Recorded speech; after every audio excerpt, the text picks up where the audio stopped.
During this video series, there's going to be a lot of different settings that are used, but at the core of the sound there's really just a few basic sound waves that you need to understand and that we'll be using.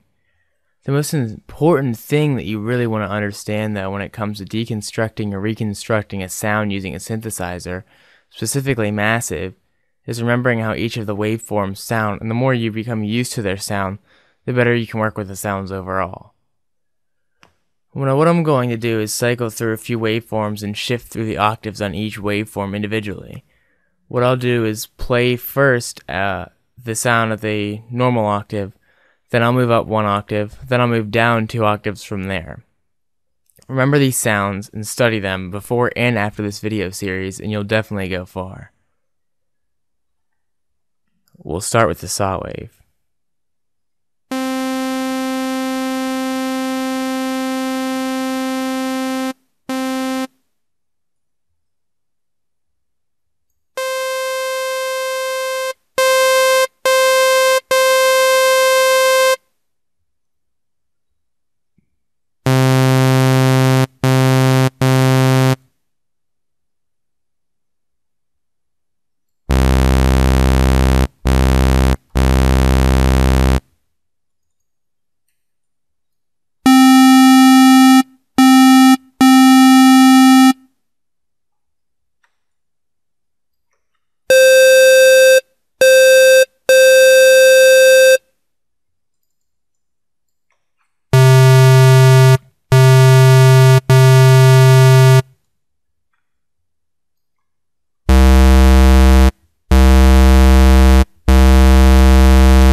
Now the 4 waveforms that we just cycled through were the square wave, the saw wave, the sine wave, and the triangle wave.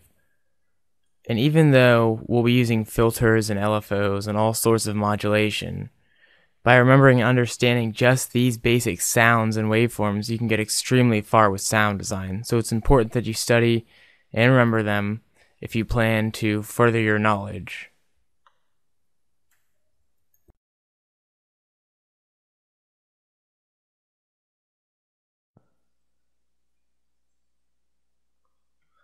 The sine wave is one of the secrets to a perfect sub-bass, and many people overlook that. As you can hear, if we select our sine wave and turn the pitch down, we have a pretty clean sounding sub-bass just from that. And the reason for that is because the sine wave really has no harmonics in it, and because of that, it really rings loudly or vibrates loudly in the lower frequencies. But also, one way to look at it is this is a sine wave, and the distance between these waves is what moves the speaker, and that's why it's the perfect wave for a sub bass. One of the things to also keep in mind when working with sub bass is that the sub frequencies really are more heard or felt under 100 hertz. So it's important to cut your sub at about 100 hertz and only take those frequencies and work with that. Because there's not many harmonics in a sine wave, you can actually distort it, which we'll look at later more in depth, but with something like a tube, classic tube, which is just a tube distortion. And as we turn up the drive, basically what's happening is this sine wave no longer looks like that. It's kind of flattened off right at the top of this peak, which almost in a way makes it has the characteristics of a square wave. So that's another thing to keep in mind when working with a sine wave and the sub bass in the lower frequencies. Another thing you might hear right now is the popping, and that comes, you can get rid of that by adjusting the envelope, the amp envelope, right here. And as you can hear the popping goes away as we adjust the attack, and just adjust that to wherever it sounds right for you. Another thing we also want to look at, which we'll go into more in depth later when we look at the inserts and the effects, is bit crushing. And if you bit crush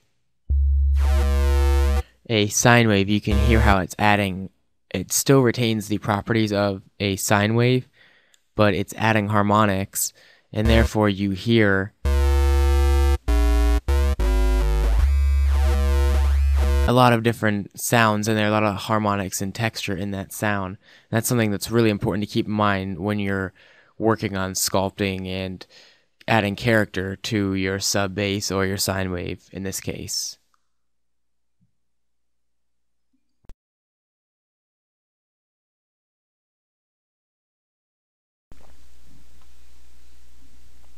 Now that we've looked at sine waves, we're going to take a more in-depth look at building on top of our sound and working with all the different types of filters we have here.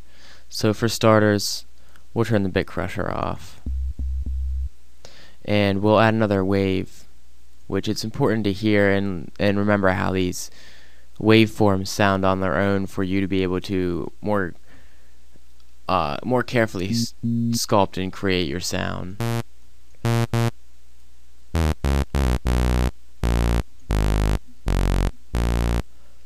So keeping that in mind, let's bump that down an octave, and then turn our sub down a little.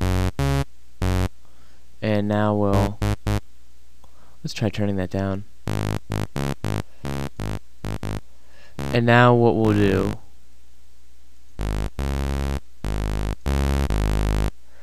is we will adjust, as you can hear, the envelope muffles our sound. This is a great way to look at it with the saw wave. And as you adjust the cutoff, you can hear how it works to change your sound. So let's add an envelope, amp envelope, not an amp envelope, but just an envelope modulation.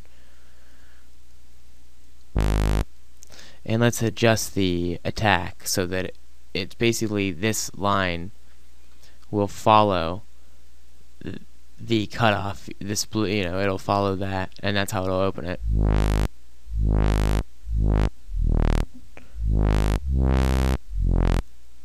So that's one way to look at sculpting your sound. Another thing that's very, very popular and asked all the time is how to make a plucking kind of sound like that. And it's just simply, if you see how that's shaped and listen to the sound, it's basically following that modulation, that envelope, and you basically turn the level down on the decay,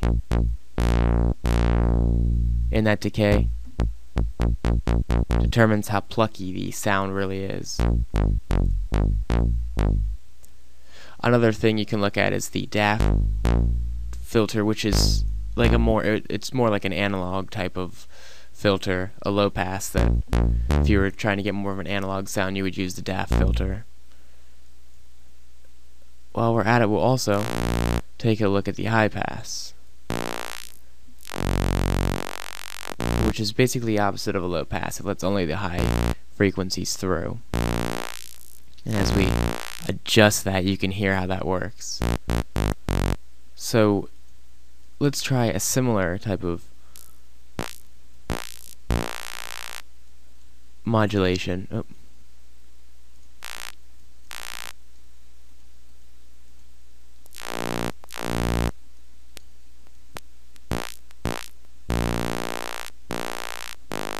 And you can hear how that moves your sound along. And it also works in conjunction with an LFO on the low pass.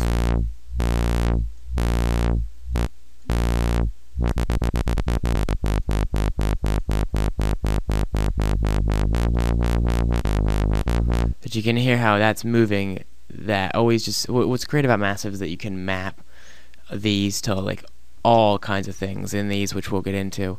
And it just really, you can do so much awesome things, so many interesting different modulations and complex, all kinds of stuff. Just you can really get into it. So let's try that with a high pass, which is another way to change your sound. By adjusting the resonance is basically how high that peak is on that filter.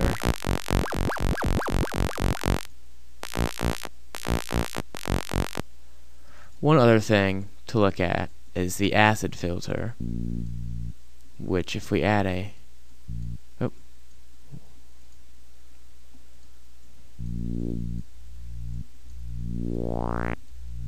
it has a lot of the characteristics of the famous acid sound, and that's why.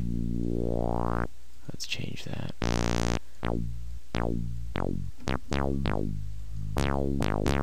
Even with the resonance down, you can hear it.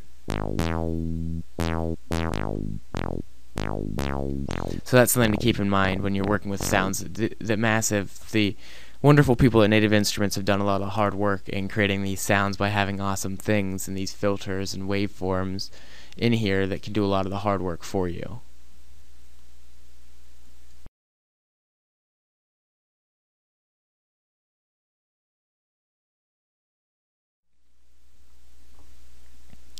Continuing from where we left off, I wanted to continue and look at the band reject and band pass, the double notch and the all pass filters right here, and show you a couple little tips and how they work. So continuing with the sound that we had, the double notch is, if you think about it, it's similar to if you had a straight here. Let's bring the performer up, and let's just load a curve, and let's say this is your EQ, and you have two notches, and it'll go like that and like that on your EQ, and they would, as they move, you move this cutoff, these notches move back and forth, and it kind of, you can sculpt your sound with that and do some really interesting modulations just with that filter. At the same time, you have the all pass, which is very similar, and that's in that it lets everything pass within a certain frequency band, so it kind of takes like this chunk, and it's similar to a band pass, but it lets everything pass.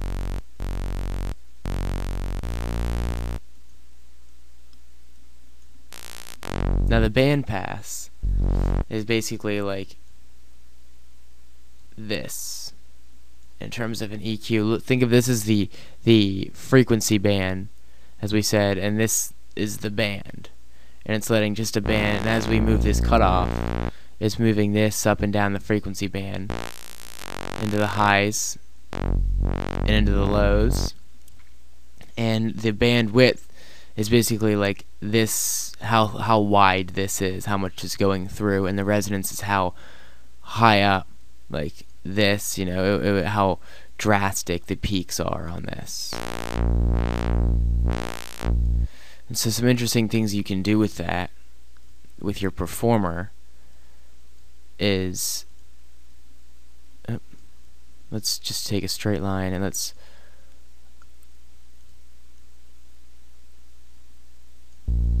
add an envelope performer.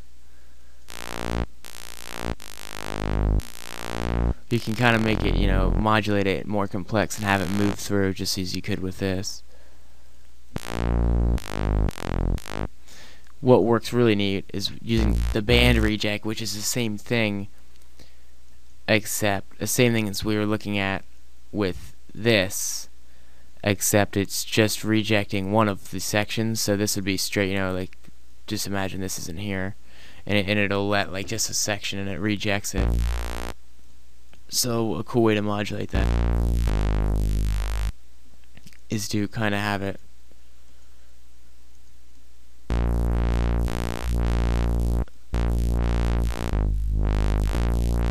you can do some really neat, interesting modulations by working with LFOs and envelopes and the band reject.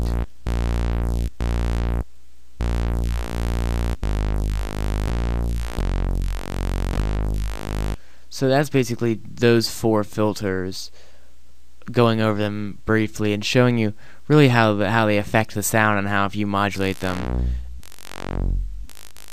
in certain ways you can get all kinds of different noises. So as you mess around with them and modulate them and try and think of how they affect the sound in your mind, so that you start to hear them in songs and sounds that you're trying to sculpt or that you're trying to dissect and create on your own.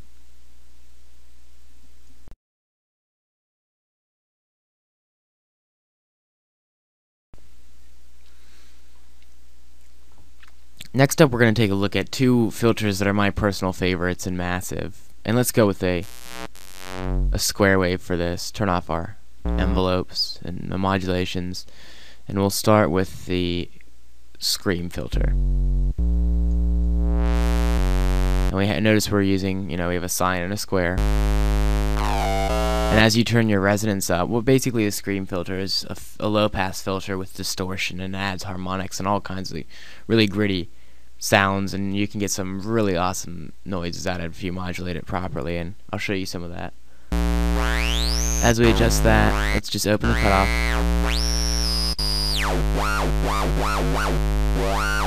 You can see how you can get awesome sounds from it. Let's do a couple quick modulations and we'll show you.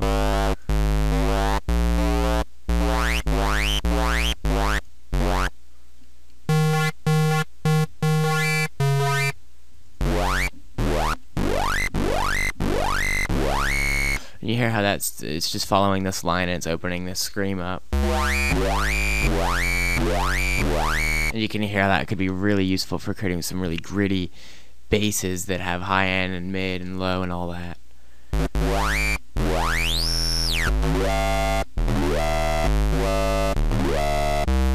And you can hear how that would work.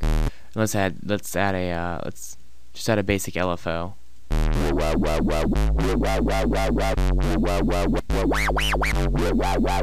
you can hear how. Let's try and turn this amp off and modulate that. So it just opens, but when this line opens the amp on the LFO, and so it makes it doesn't start with a wobble. It just starts normally, and then it turns into a wobble. And that's just a really interesting way you can modulate 2 different things to kind of work with each other to transform the sound. Now we'll look at the comb filter, but I'm gonna turn the DAT off, and I'm gonna route it so that the sound passes through filter 1 and goes out to filter 2, and we're gonna add a comb filter. And a comb filter is, as you can hear, really interesting, and what it does, it's basically delays that are combed like slightly off with the sound, and that's what gives it that sound, that kind of that ringy, you know, that you can hear how as you adjust the pitch and the damping and the feedback, how it really changes your sound and transforms it, and when used in conjunction with the double notch, you can hear how you can get some really cool sounds.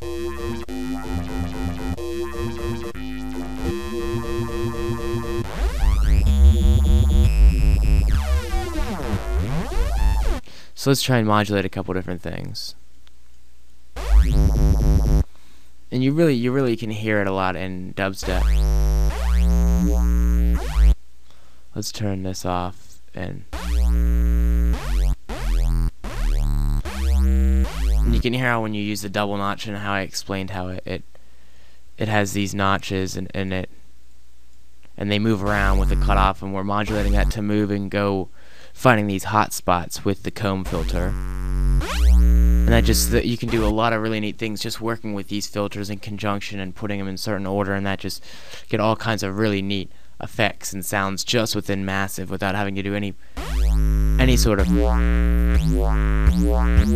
processing outside. And that's just with the filters and these. None of these and none of this. And you can hear how just getting into inserts, which we're going to get into next, is how it can really change the sound and do a lot of cool stuff for you.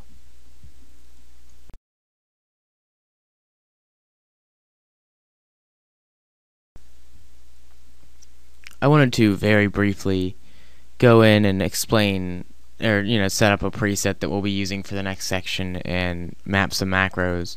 So if you have it, if you've been following along, let's clear this so that we have it all cleared off, and then we'll adjust a couple different things. Let's just follow along with me. Let's put a low pass right there, and then we'll adjust a resonance right there, and with that we'll set this back to that and change the envelope to be the plucky sound again. We'll turn our comb off for now, and we'll adjust this so that we can, let's turn our resonance down. And now you hear we're back to that pluck. And actually, let's clear that and let's change this to adjust the decay level on our envelope that's modulating this low pass and giving us that pluck sound. And that way we have more control, way more control over it.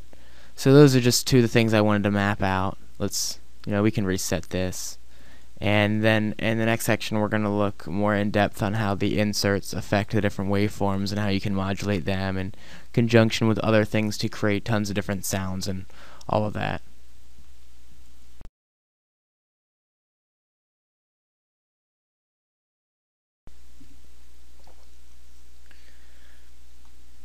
If you've been following along, you see that we've created our waveform.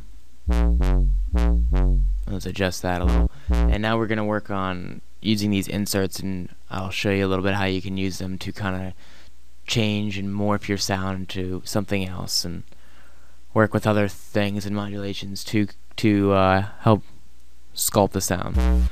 So let's start with our bit crusher, and we'll just turn our cutoff all the way up. And you can hear how that adds a lot of dynamics, as I showed earlier, to our waveform, the basic bit crusher, and it works really great when you modulate certain things, like let's say let's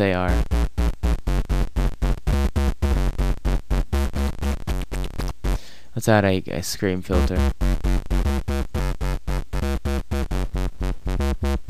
And if you modulate certain things, you can get interesting sounds. So with our bit crusher and the sample and hold are the two that I really wanted to look at first. There's a sweet spot.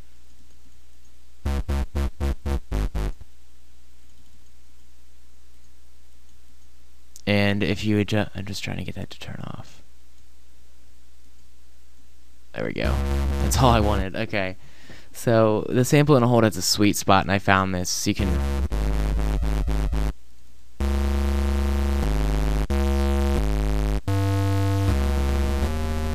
just in the right spots like that, you can get some really gritty basses and kind of distort it. And what the sample and hold is, it's basically a down sampler, and so you're adding more distortion and down sampling the noise, the patch. And if you use that in conjunction with something like, let's turn this.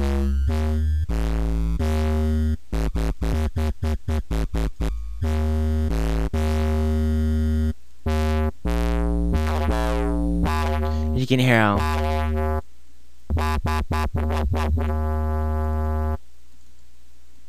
here we go.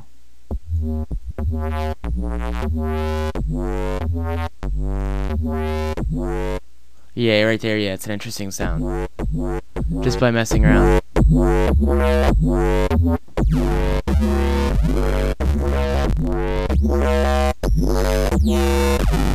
you can hear, if we turn that dry and wet all the way up.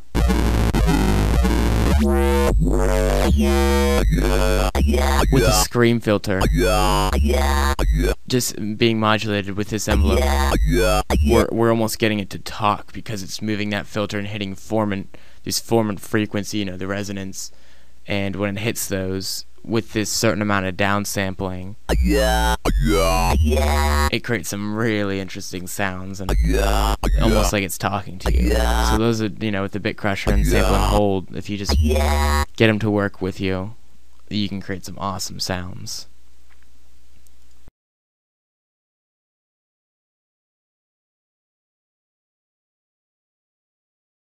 I wanted to take an in-depth look next at the two shapers, the sine shaper and the parabolic shaper, the parabolic shaper, whatever you want to call it.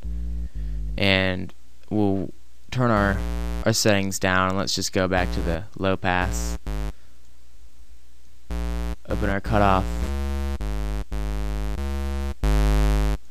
And with the sine shaper on, basically it runs the sound through a sine shape, and it's kind of like FM synthesis with operators, but not really. So don't think too far into that. The sine shaper kind of gives it that sine shape. So let's take our square wave we have here, and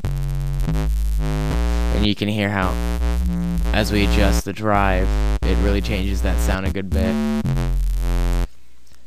The parabolic shaper does the same thing, except it's like a parabola, you know, parabolic, and you can hear how it kind of gives it that curvy shape, similar to how the sine shaper does. And I changed that to a saw just to give you an example of how that can work for you. And these are just great, really, when you're trying to add more harmonics and some distortion and some other characteristics, you know, character to your sound, and sculpt it, as opposed to modulating, which you could do, but it really works best if you see how that, just modulating that with the envelope, it would just, you know, if you have a sound and you want to add a little bit more harmonics and distortion to it, the two shapers are really great to look at for adding that kind of, it might just be what you need, so always keep those in mind.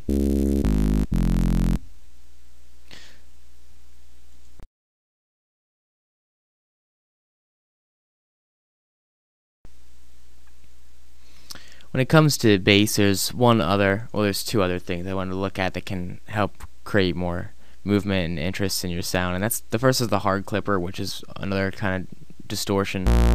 Let's, you know, turn the dry wet all the way up, and basically what that's doing, it kind of drives your signal into, you know, a clipper, and it distorts it. It kills dynamics in a sense, but it gives it that more character, the more harmonics, and the distortion and the crushing that, you know, if you want that in your sound. It's always good to see how these affect certain waveforms differently than others. So that's just a triangle wave, which is similar to the sine wave, but it has a little more harmonics because of its shape.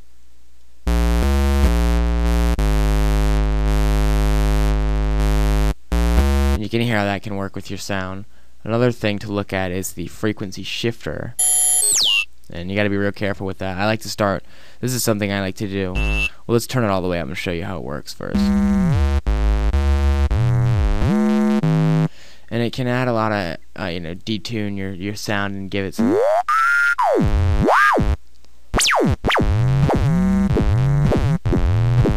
some really interesting sounds and character to it overall if you use it properly. And one thing I like to do to change the sound is set the dry wet low and adjust. You can hear how it's going in and out of phase just from that frequency shifting. with the pitch low. And as we adjust it, you can hear it. Here, since the dry wet's low, you hear it more dry and some wet. So let's adjust that really low. And let's give it an LFO kind of movement. Let's turn that really low. Turn the sync off.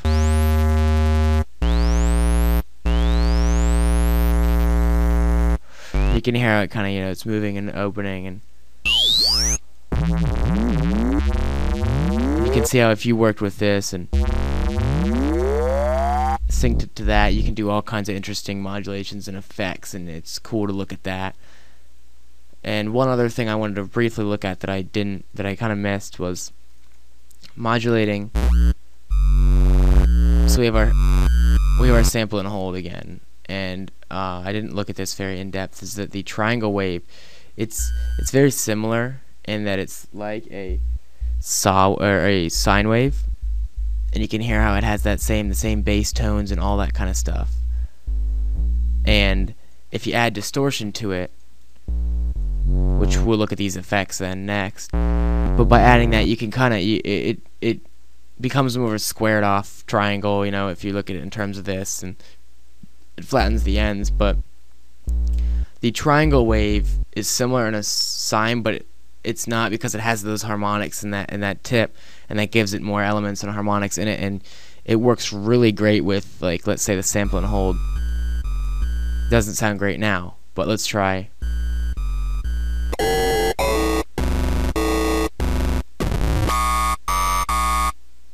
One second.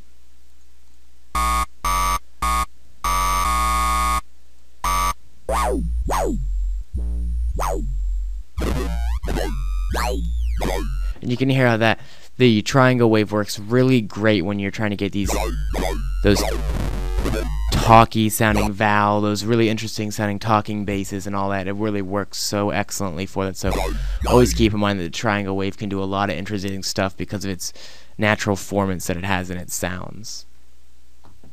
Up next, I'm going to go and look in depth at some of the effects and how, when you modulate them with, as we've shown with some of these other things, and how they can work together to change your sound and sculpt your sound.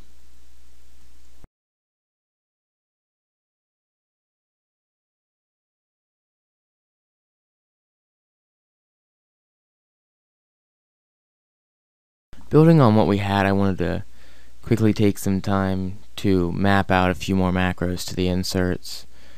And starting, I did want to keep this on, but I wanted to change it. We'll just call it Redux, and we'll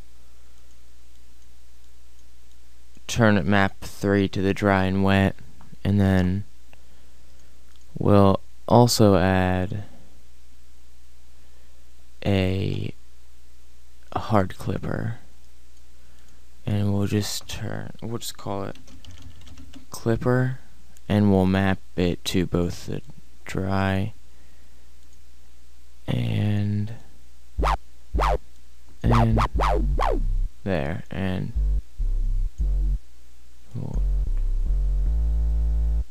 we'll also turn that back into a square wave. So alright, now we're going to look at the effects.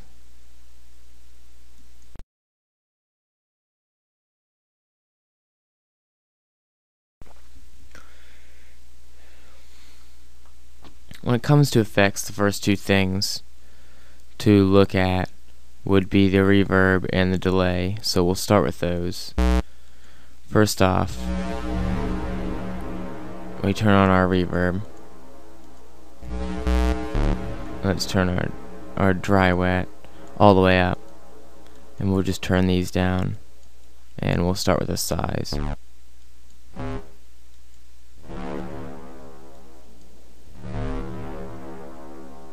And you can hear how the sound really changes. Also, another neat thing you can do,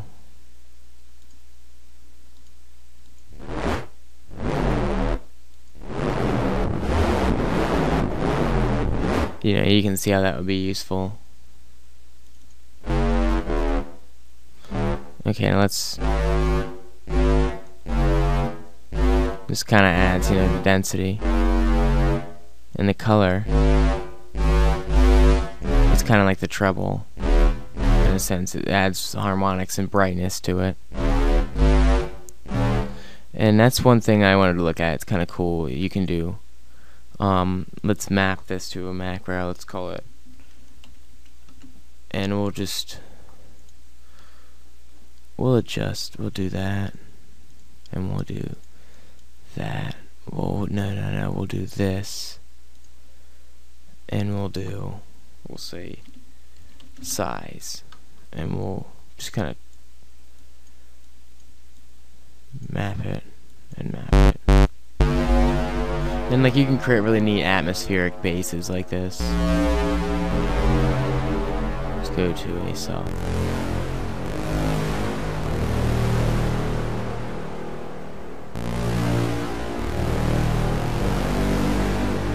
And you can hear how useful that would be. So that's always something to keep in mind with that. That you know, I like to do that a lot. You can add really, if you do reverb on different types of basses, it can sound really good. Let's turn that down, and then let's turn this effects thing off, and we'll go into delay. And we'll turn it up all the way. And we'll just set this so it's 1/16.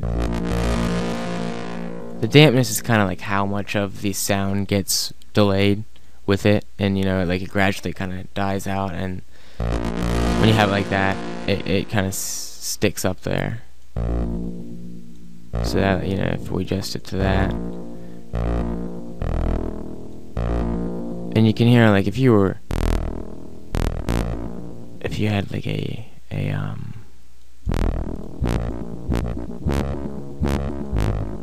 let's go back to a low pass, and let's adjust this.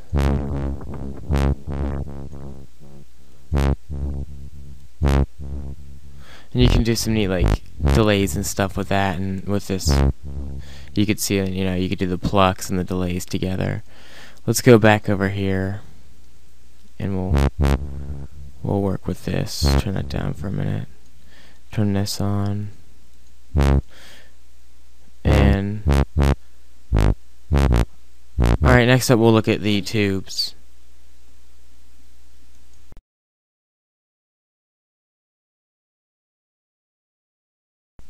Now we're going to cover the tube, all the different tubes that are in here, and we'll start by turning.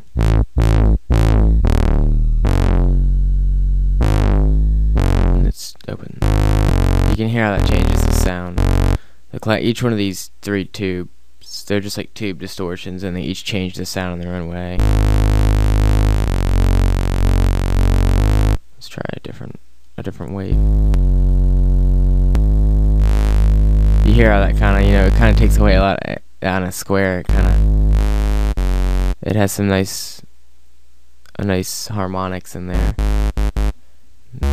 Nice, you know, bite. And when you turn the teletube up, changes it. This one kind of, you could use that for a lot of basses. And you can modulate that, like, and you would see where that would be useful. That's really all there is to these. I mean, these tubes, if you just need an added, just, you know, it can increase, it adds a lot to the volume when you have them on. They change the volume, the certain ones, like, as you adjust it. So if you needed a little more volume gain, and it kind of adds more bite and crunch and distortion to the sound, and so the tubes, all three of these, you just gotta shuffle through and tweak them and see which one really works out for you.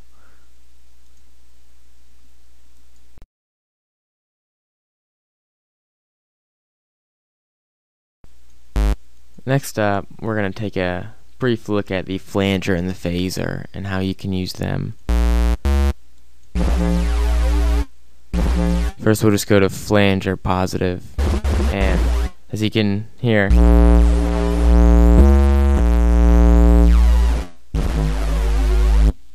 just messing with the depth. If you were to modulate that, let's take the second envelope and kind of tweak that, and you can hear how that would really, you could do some neat stuff with a that's just turning it into pluck again. Close the cutoff, and you can hear it. It's almost like detuning it. It gives it a lot of movement. And since this is a bass, you don't really, the flanger, the pot, without, you want to keep it in mono. Unless, your main part of the bass should be in mono, and then you can split different layers. But the flanger, positive, and negative is kind of like the opposite. You can hear how that, and this one kind of goes like down.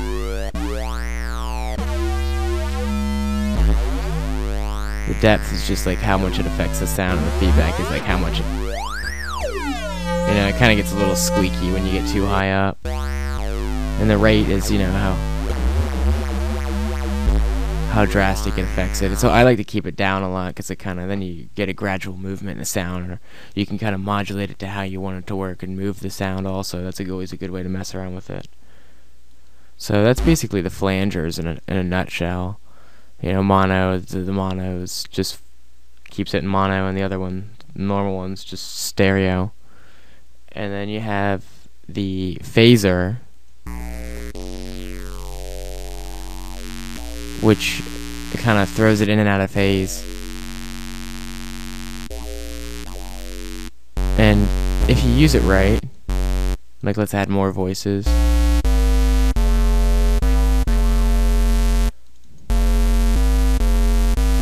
You can hear it it just throws it in and out of phase and gives it that extra movement. It works great for Reese's and stuff. It's tricky. You gotta find the right waveforms and get that sweet spot. And mono, just keep, it was kind of shifting to the left and the right before, and the mono just puts it in the center again. And that's basically the flanger and the phaser. All it really is to them. The depth is how much it affects it. The same with the rate is, as you turn it up, it's like an LFO kinda, and it adjusts the amount, and the feedback is how much feedback you have on the sound, and the dry wet is of course the dry wet. So that's basically those two. They always affect the sound in different waveforms in a different way, so you have to experiment with them depending on the sound you're trying to get.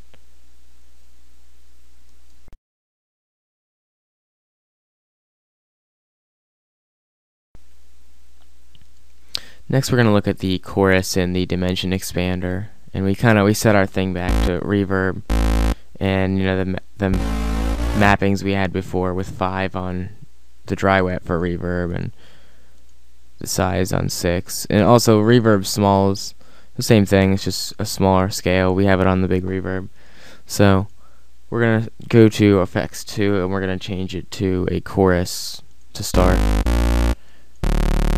Turn it on and turn the dry wet up so you can hear how it affects it. Let's start with the offset's kind of like how much it throws it out of tune with spreads it with the chorus. You can hear how it's affecting the pitch as I adjust it.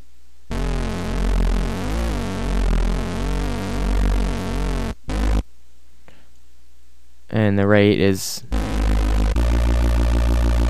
you can kind of hear it. This works great, really great for Reese's. You can kind of hear that. You can modulate the key tracking, which is how far up. It, when it affects how far, where on the keyboard you're pressing, is how drastic the amount of that, as you can hear. It's affecting it differently where I'm pressing on the keyboard.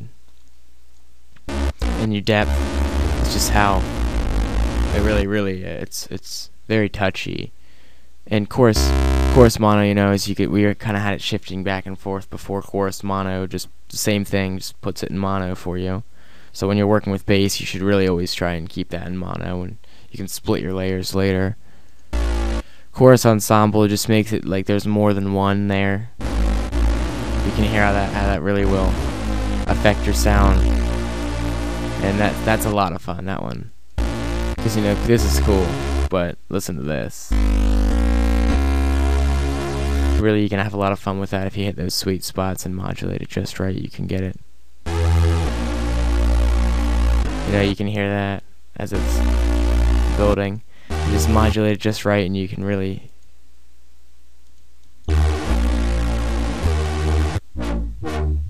You can hear how that'd be cool for drum and bass.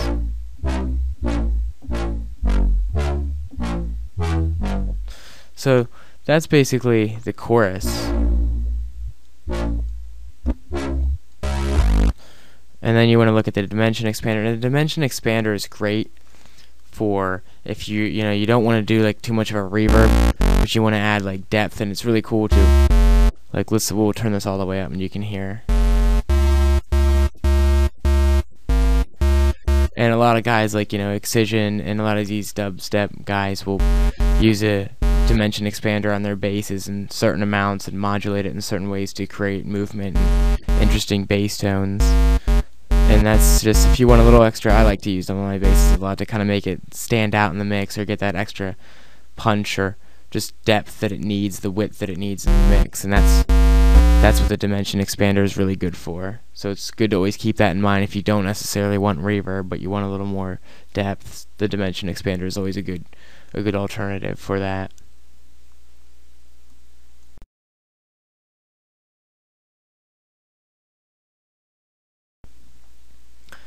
Now that I've shown you basically the effects and the inserts and all of that stuff, I wanted to kind of show you a few more in-depth explanations on things I might have moved over more quickly, and a couple little, you know, tips or secrets that I've stocked up on. And the first is with the EQ, modulating the EQ with the scream filter. So let's just leave this low pass here and put a scream filter in.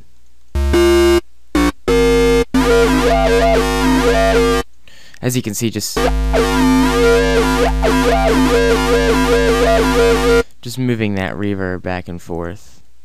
I wanted to show you how you can kind of modulate these things, and when you do them just right, you can create like talking sounds and all kinds of neat, interesting tricks and effects for your bass to make it stand out and give it way more character and depth. And let's try and move that onto the high shelf. Is basically it's moving it up and down.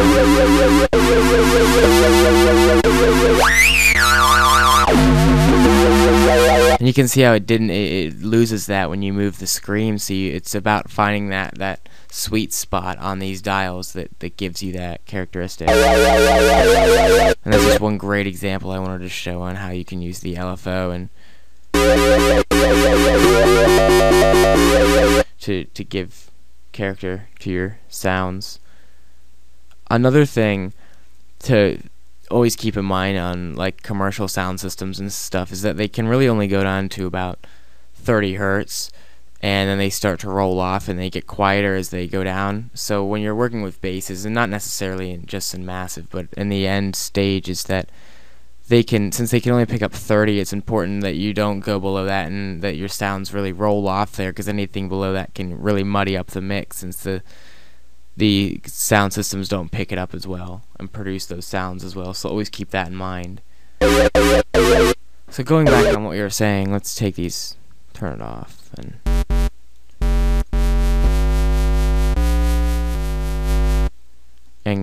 another thing is with we have more voices. Let's do something cool with the key tracking, which I explained briefly earlier. As you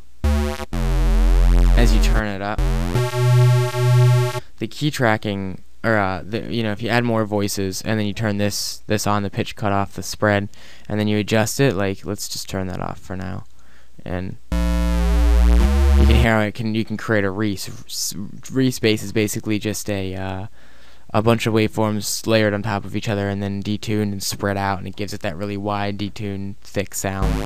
And that's basically a respace, a really great way to do that. And I love doing that and working with that to create a lot of movement. And so going back on what you were saying is the key tracking means that the higher up you move on the keyboard, the more it's going to spread it out, and it gives it more movement in the sound. And let's change this to monophone, which means only one note will play at a time, no matter how many notes I press. And the trigger means that always, like, no matter how far apart the notes are being pressed, like in time interval, they're always going to slide. Legato means that I have to be holding one note down and pressing another for it to slide. Otherwise it just does this. And legato triller is neat because you can hold one and do like neat little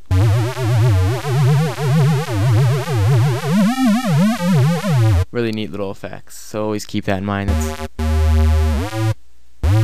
always fun to work with. And then another thing I also wanted to look at is the sample and hold, which I kind of skipped over. I went a little quick.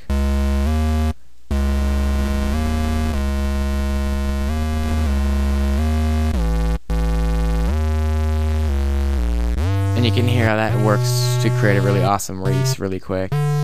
Just finding those sweet spots and the waveforms that work with them can do a lot. And then if you change to like a triangle wave, you can hear how let's turn this to a scream. Or wait, let's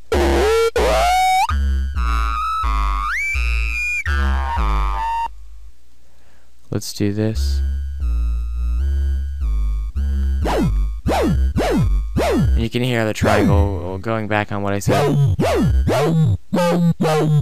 It can be really great with that sample and hold, that downsampling to create vocal and vowel sounds.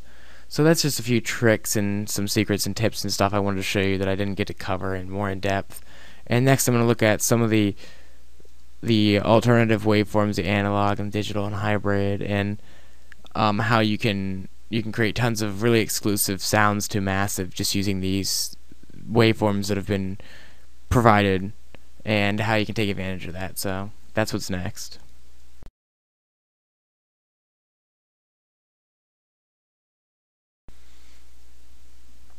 The last thing I really wanted to touch on is all the waveforms that are in massive that you can use and get great sounds from, and show you some of them that stood out to me and that I like to use and that I know other people use. The first is under digital hybrid, it's the E-bass pulse. And when you select it,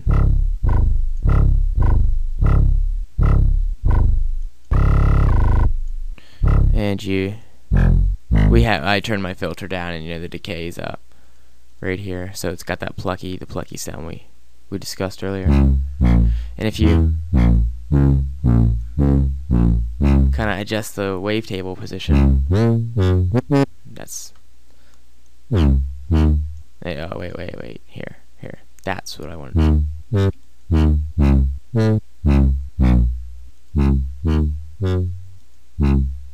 You can hear how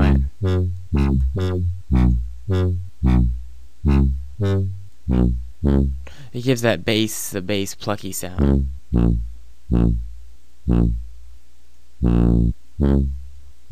Another thing, if you map like that, because like a pluck, and that's too dry.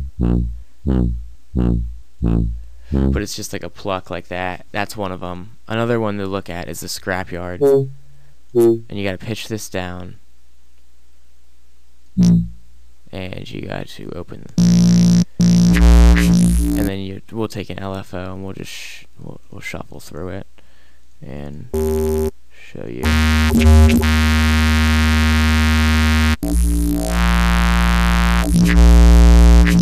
And you can hear how as you shuffle through that, you could really get some awesome basses. I love that.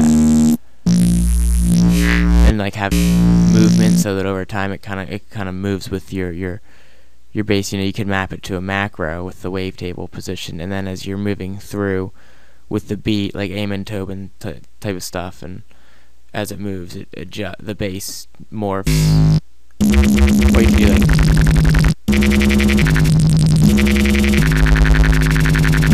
that kind of stuff.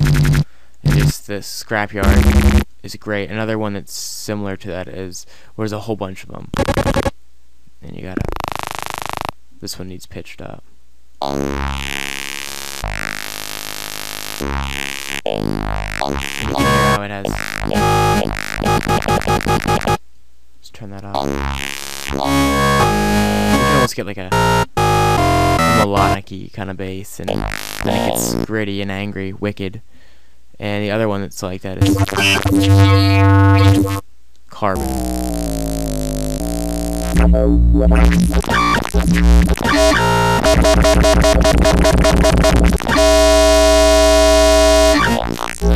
As we shuffle through that, you can hear all the neat things along that wavetable. And then there's another one. No. Well, the Modern Talking.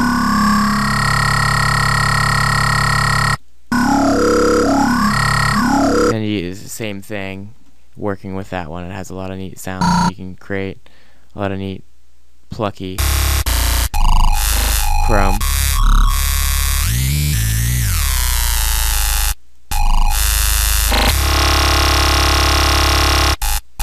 And let's say, you modulate that to work with you, and you put a macro on it, and you can get a lot of neat sounds from that.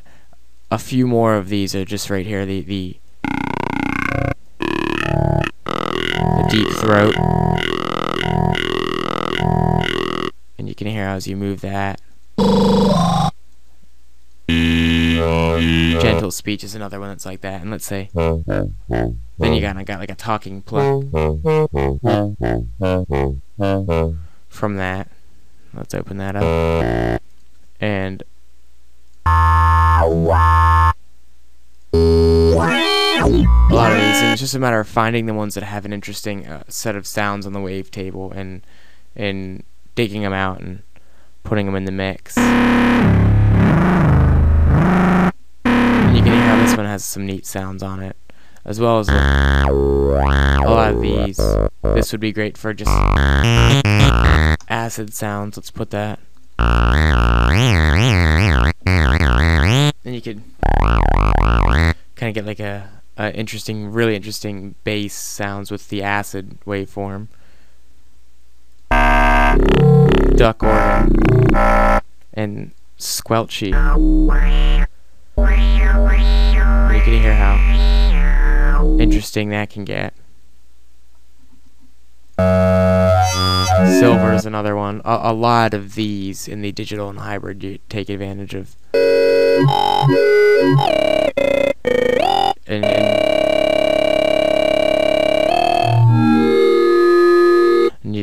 that would be really interesting sounding. And if you even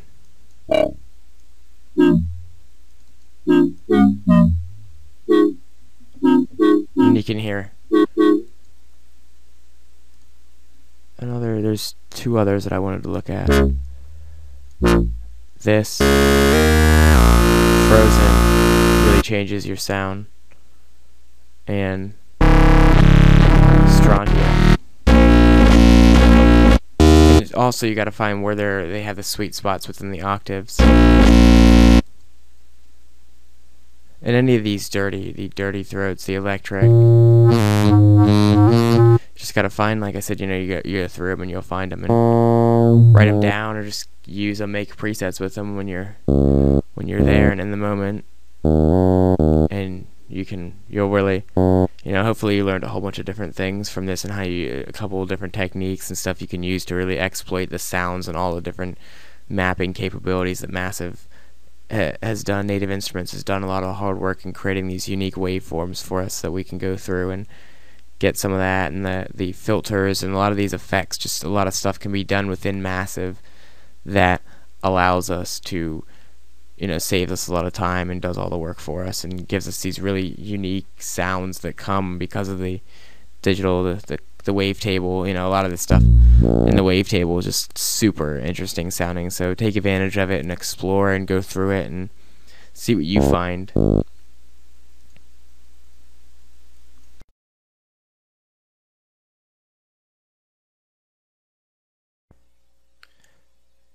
Now that we've looked at basses and how they sound and how a lot of the basic waveforms have worked with basses, you should have associated the similar sounds, and you'll be able to recognize them in different productions or in sounds that you're trying to create. You'll go and be able to choose them.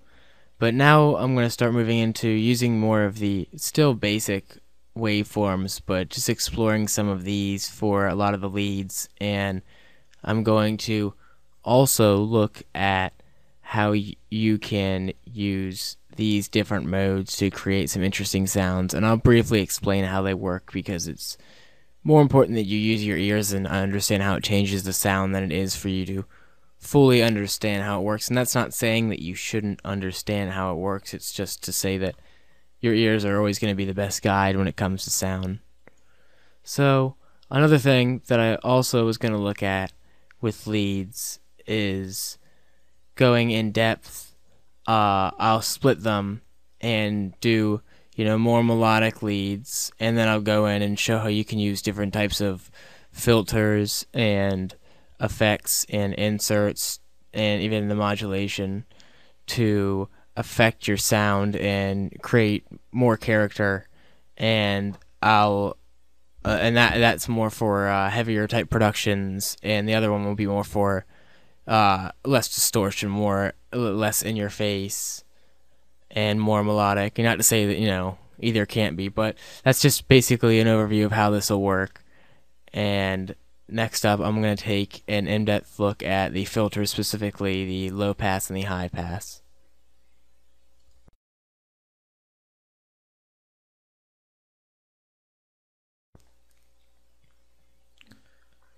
Now I'm going to look more into the melodic and just the overview of how filters can change your sound without any types of distortion, really, and how some of these waveforms, the basic ones, can create some interesting sounds right off the bat.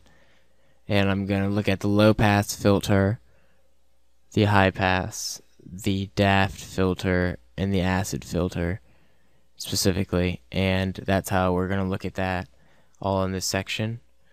So first up, we have a fresh patch and a saw wave, and the first thing we'll do is we'll change this to a low pass, turn our resonance down, and we will also now go down to our envelope. And it's one of the things that's always asked, that I covered briefly with basses, but I want to go more in depth in leads because it's more crucial with leads, is the pluck or the stab sound. And that's simply created by using a filter.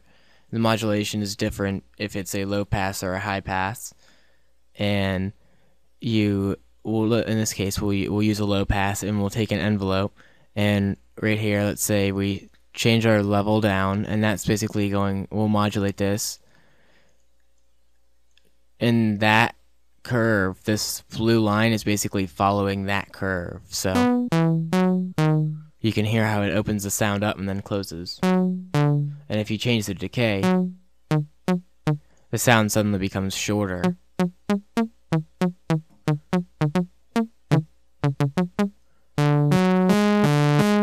And if you wanted a more like, you know, you can change that to the level so it kind of stays open a little bit, and that can work for interesting leads. So let's say we have our pluck sound, and let's look at modulating.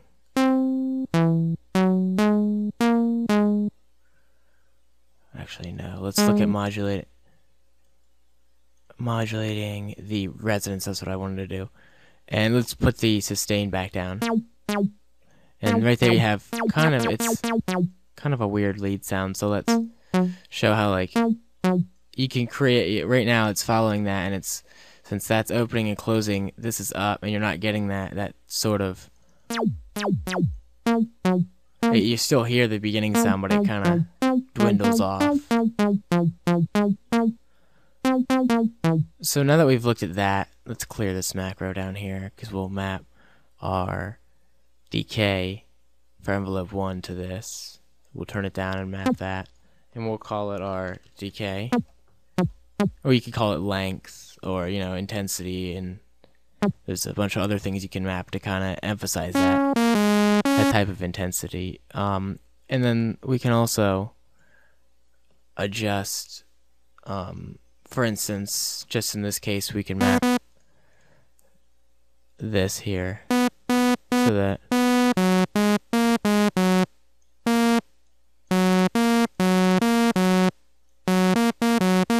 you can hear how you can get interesting sounds, but I don't actually, in this case, I don't want to go in detail with that. So now we can look at how that would affect the high pass in the same sense.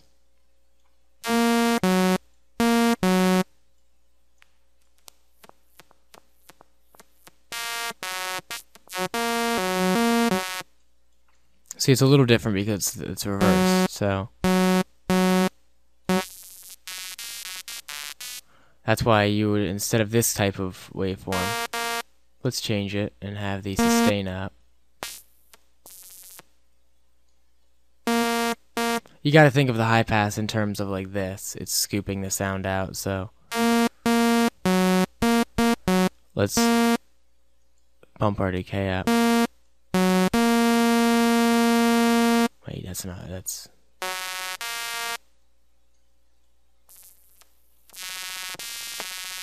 There you go.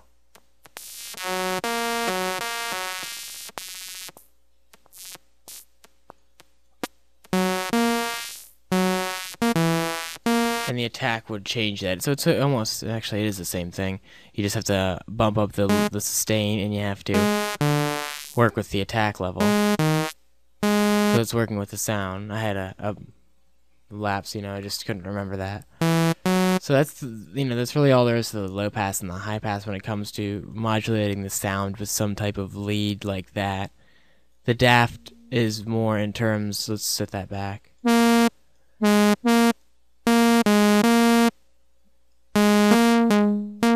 There you go. And it's the same thing as a low pass, it's just more of an analog sound, as I mentioned before. So if you're looking for more of an analog sound, the daft is definitely something to look into. And like when you're playing your lead, let's say,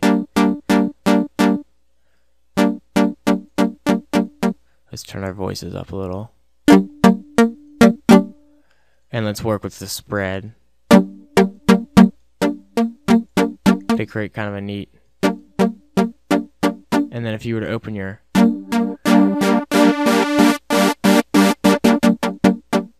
so you can see how that's a really great way to create different lead sounds. Also, the acid has, you know, characteristics of an acid type filter just without the resonance. So you can take advantage of that if you wanted a more, you know, that kind of approach.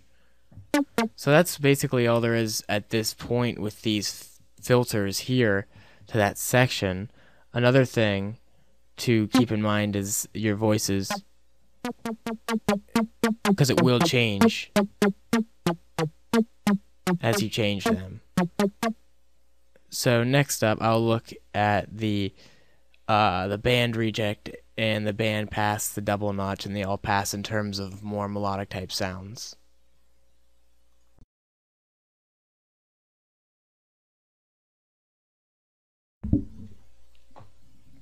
Now that we've covered how to use the low pass and the high pass filter and just creating a basic lead type sound, which I've I saved a preset, and you can get that with this series. And next we'll initialize the sound, and we'll look at creating more aggressive type leads, and that's really where I think Massive, I mean, it does some awesome lead sounds, and I'll show you that later when I go into the alternative waveforms and at the end of all this. But it really shines when it comes to doing very aggressive, gritty sounding leads. So we've initialized our patch, and the first thing we're going to do is we'll change it. Something like that, we'll do that. And we'll select our scream filter. And let's open the cutoff all the way. And let's turn our resonance up. And you can hear how that almost twists it into a distorted type of lead. Let's set it so only one note plays. And I mean, right there, without this filter, you already have a pretty aggressive, you know, lead. And now we can go into the filter. Let's go back to a saw wave and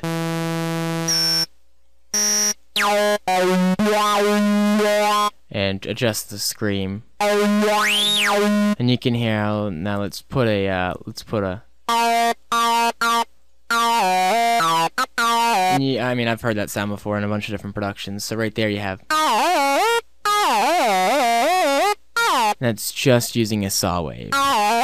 Let's try it with. And just shuffling through.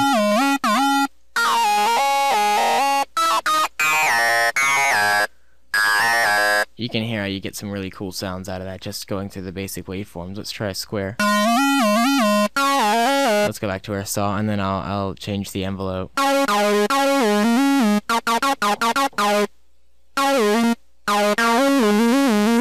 And adjusting that, just the scream filter is really brilliant and massive. It's just, I think people really overlook how brilliant it is, and they think that sounds are more intricate than they are, when really they just utilize the scream filter very well. And so if you keep that in mind, you're going to get very far in creating sounds if you're looking to create these types of sounds. So always keep the scream filter in mind. Let's try to keep modulating it, and let's do something more like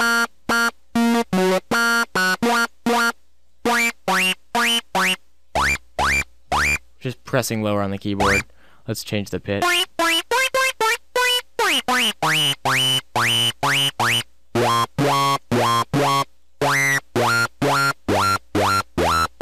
And you can kind of hear how that would work with it. Let's try something, and let's add like a comb filter to that mix. And the comb is basically like delays, and it sets them off slightly, and that's what gives it that combing sound. And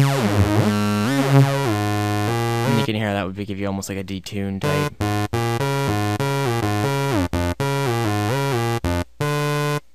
And something, maybe something like a band pass, which lets so much.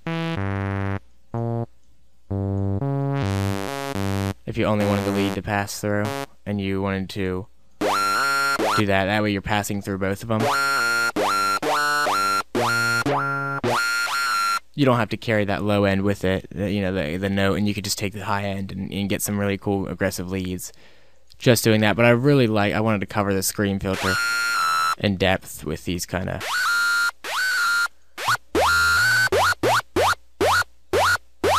And you can hear how if you sync that to like a beat, it would sound really interesting. I know Knife Party is one of the artists that use the scream filter a lot, and you got to listen carefully, because if it's distorted properly, it sits in the mix well. So one other thing I'm going to show, and the next thing we're going to map some macros and show you how you can utilize that to kind of change your sound.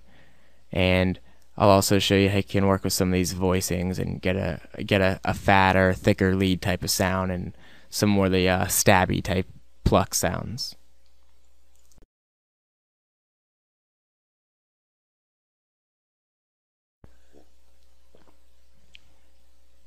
Alright, so now that we've worked with, melodic type leads and some of the aggressive leads, we're gonna map a few macros, and that way we can change our sound on the fly. The first thing I wanted to map was the cutoff. Then I'll put the scream here as well. I will put the wavetable position. Wait, yeah, there. And let's just change the spread and put that here just for the sake of it. So let's go back to our saw wave.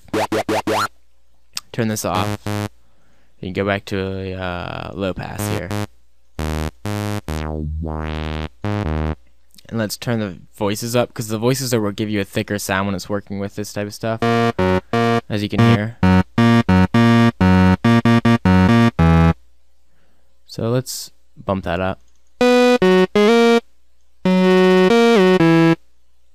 let's turn the pitch cutoff in. Spread it. Kind of spreads it out. And let's take this envelope. And that's another way you can also do plucks, because you can do plucks like with it opening it up, with a filter opening it up, and then you can do plucks with it like with it open and then it's being closed like that. And you can get some neat sounds doing that. The reason it's doing that is because I have this. So that's always something to keep in mind, and you can do some really cool stuff with that. But what I wanted to show was in terms of like this, and we'll have it open with a, let's have the attack up. So you have, and it fades out, and so let's take our cutoff and let's just do that, and that way we could, but let's change our pluck so it's back the way it was before with that down. The attack up slightly, and we'll just set the, see, there you go. And now let's turn our scream filter back on, and I'll show you how I modulate that briefly. Like if you, let's say you wanted to get the aggressive lead. Let's turn this on. And you can modulate that so you can get, as the lead increases and goes up in sound. And there we go. Like some kind of laser type deal. I wanted to map this just to show you how, like, if you were going to change the sound. Let's go back to a polysaw. And let's turn this off.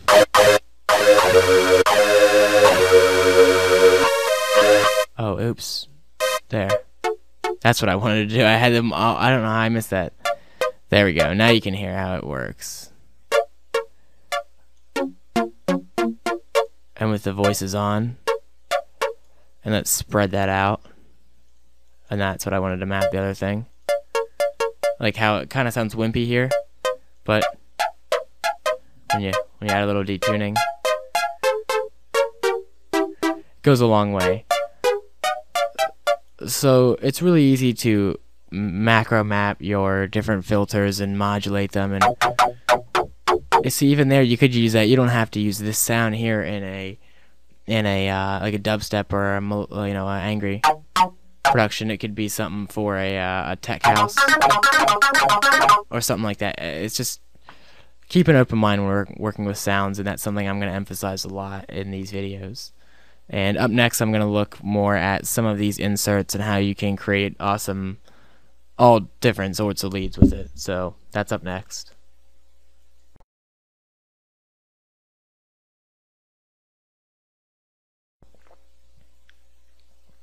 So building off of the preset we've already created, all I did was adjusted this so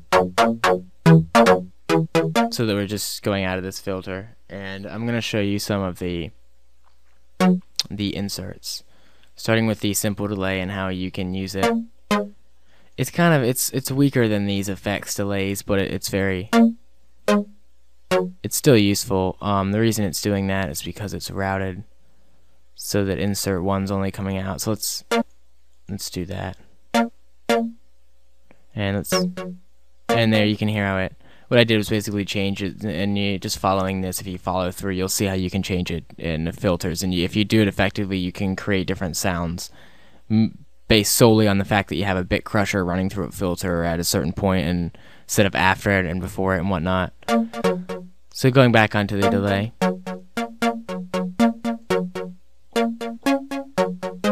it's great if you just wanted a subtle delay for your sound. Next is the sample and hold, which I like to use. It's like a redux downsampler, and you can hear it, the harmonics in the high end.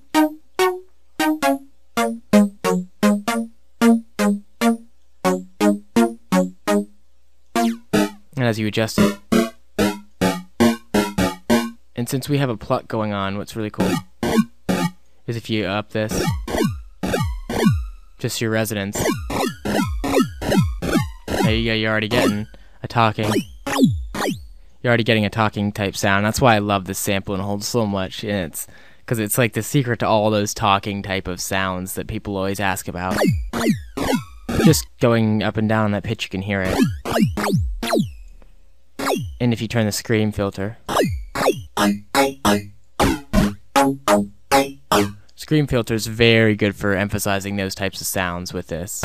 So it depends, you know, you don't have to have it like that. Let's turn this back down, and then you kind of have that harmonic, that high end to your sound with just a subtle amount. Up next is a bit crusher, and the bit crusher should be used very carefully on leads, because too much, a little goes a long way when it comes to bit crushing in leads.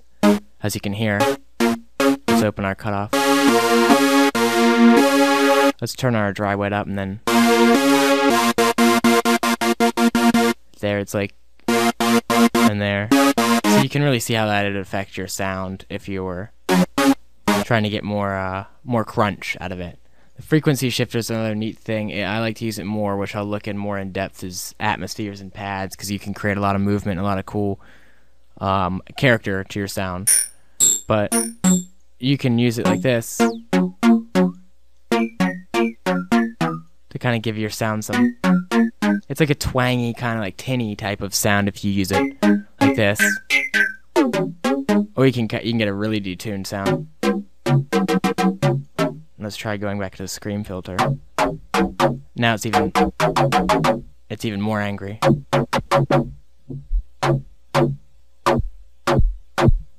And you can hear how that would affect your sound.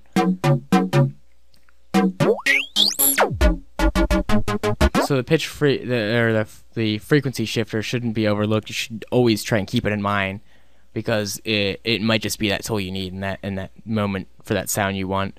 The high pass and low pass are very self-explanatory. It's just like these. You can use them if you've already used these filters up for different sounds and you still need your high pass and low pass. I always like to use these, and I'll map them to macros, and then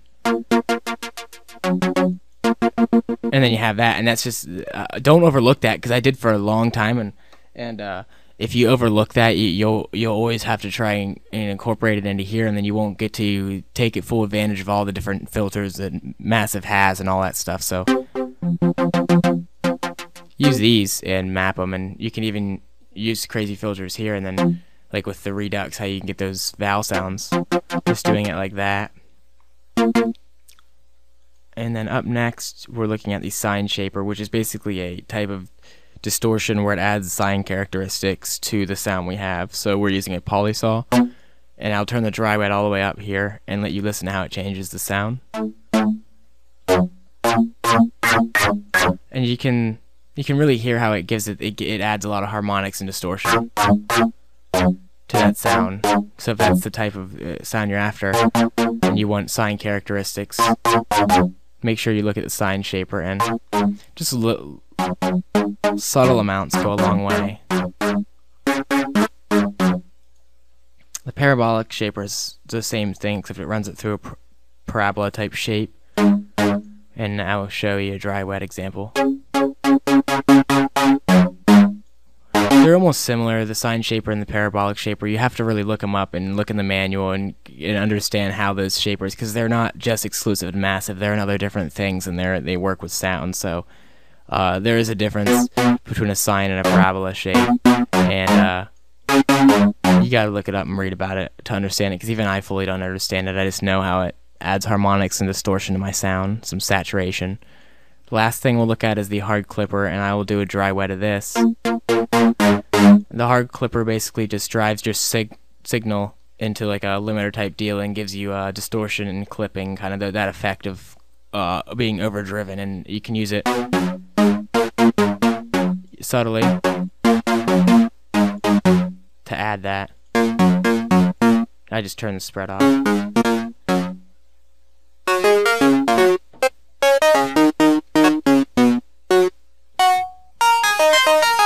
So you can see how even though it's, it's something that's distortion, you can still use it. Just the right amount will modulate it. And let's say let's take our envelope real quick and do this and show you. You see how that it's modulating that just enough to give you that type of sound. Let's try it with the dry wet briefly. And it's giving you that sound. So those are things you can modulate, even the inserts, and add more character to your sound. So that's basically how it goes when you're working with the inserts. Always keep in mind the high pass, the low pass filter, the frequency shifter, and all these different, and how they can really help you when you're working with your sounds.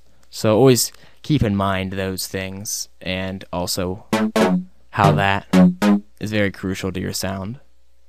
Up next, I'm going to explore these effects and how you can use them to create interesting lead sounds.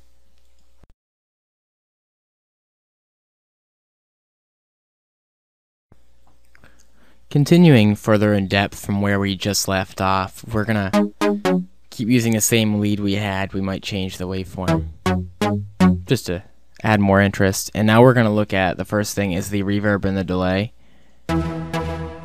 So you just add a reverb, and we'll turn the dry wet up to emphasize how these affect your sound.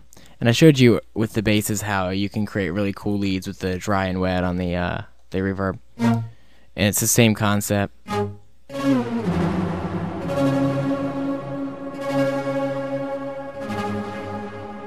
And just by adjusting the size, all these are self-explanatory. The density is how dense the sound is. Let's turn it down. As you can hear, how it's a less thick sound, and color is how much how much brightness there is to the sound. It's really the high end. When you adjust it up, you hear more like almost white noise kind of sound to it. And the small reverb is almost the same thing. It's just that it's small. So if you just want a subtle reverb, the small reverb is the one to go for. And working on that same type of, that same note, we'll look at the delay. And let's look at the delay synced. And we'll turn the dry wet up. Let's put it about halfway, actually. Let's play a chord.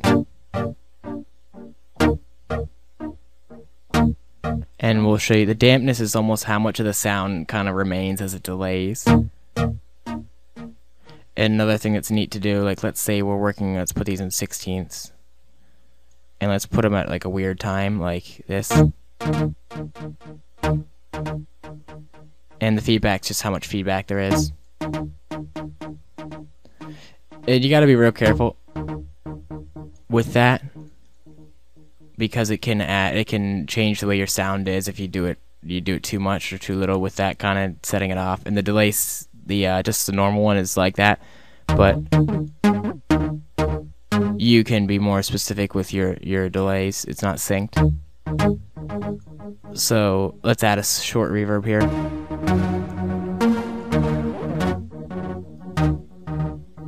And you can see how that does so much to your sound from what we started with.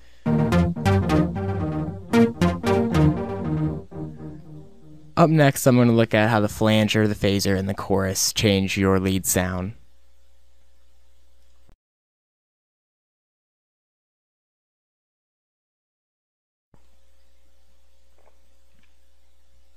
Building further onto our knowledge, now we'll look at the flanger, the phaser, and the chorus. And we'll start with the flanger. And let's open the cutoff. And the flanger, I went over it with the bass. And you can hear it. I don't exactly know how it's affecting the sound, but you can hear it if you adjust it. And the positive and negative is just how it's changing the sound, and the mono is keeping it in the middle instead of left and right. Use the mono for basses and sounds that you want to not, be in mono, not in stereo. So let's change to negative and just... And then here. And you can hear the difference between the positive and negative. Now we'll look at the chorus, which I like. The chorus kind of gives it like a detuned type of sound almost. It adds more, like there's more of the sound there, and you can fatten your sound up and just add so much character to it when you mess with the chorus just right. Offset is essentially how much the sound is offset from the center. And as I adjust it, you can hear how it changes it. Depth is just how much emphasis is the chorus is changing the sound, so. And you can hear how adjusting that up puts a more drastic a chorus effect on the sound. And the rate is just the, you know, like an LFO in a sense, how the rate. The rate at which the sound's being affected by chorus. And the same thing with the mono, it just puts it in one in solo, it's not in stereo. And ensemble is just, it's like having more, it kind of makes it like a stereo. I like ensemble a lot if you use it right. And the other thing I wanted to look at is the phaser, and the phaser just makes the waves go in and out of phase. And I won't look at mono because I look at that with the basses, and the mono is just, you know, putting it in the middle instead of having two channels, left and right, the stereo. And I'll turn the phaser up, and you can really hear how the rate affects it. So let's turn our feedback up, and you can hear how drastic it gets as you adjust the feedback and the depth. And so that's really all there is to these three sounds. They're more commonly used on basses, but when they're used on leads, and also they're used a lot on pads and atmospheres, and when they're used properly, they can really they add a lot of texture to the noise. So remember those for when we get to the pads and atmospheres section. Up next, I'm going to look at the dimension expander, and I'll look at the tube distortions, and then we'll set up a brief macro.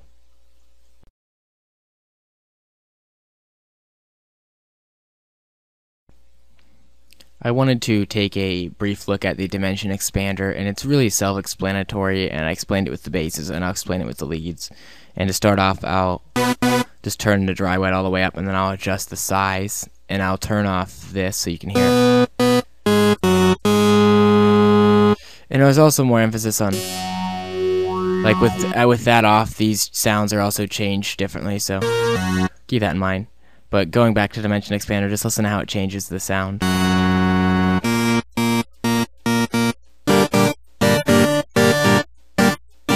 It's like a really subtle reverb, and it's like a stereo widener. That's a great way to put it. And so if you need more width to your sound, look at the dimension expander.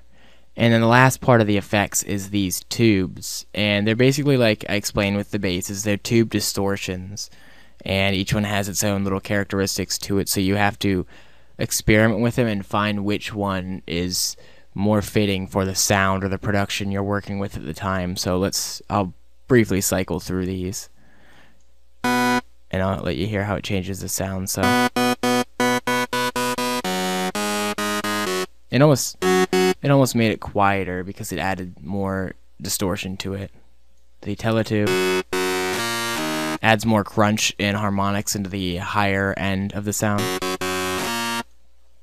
and the Bronner tube does that as well. You gotta be more careful on them. So it's like,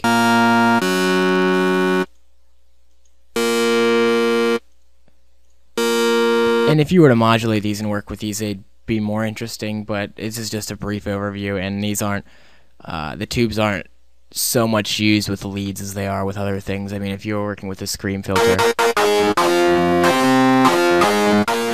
then yeah, that might help you a lot. But other than that, it's just kind of another set of effects to go in depth and look at.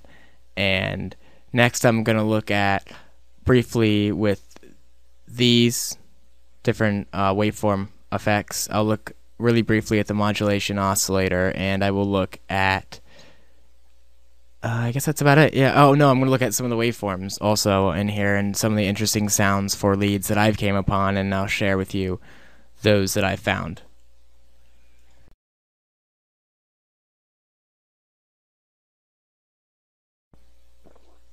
So now that we've covered basically everything with leads, I wanted to take a more in-depth look at these very quickly, and let's go with. That's another reason why I might have had a thicker sound. Let's turn that off and just affect these one at a time.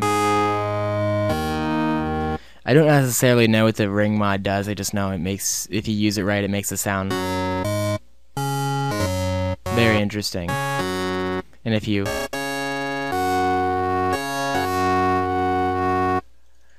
and let's do the same thing with the phase. The phase is kind of like a phaser, but just for one oscillator. And when you use it and you modulate it, you can get really cool sounds like let's say, for instance, this. Let's go. Let's make it a pluck.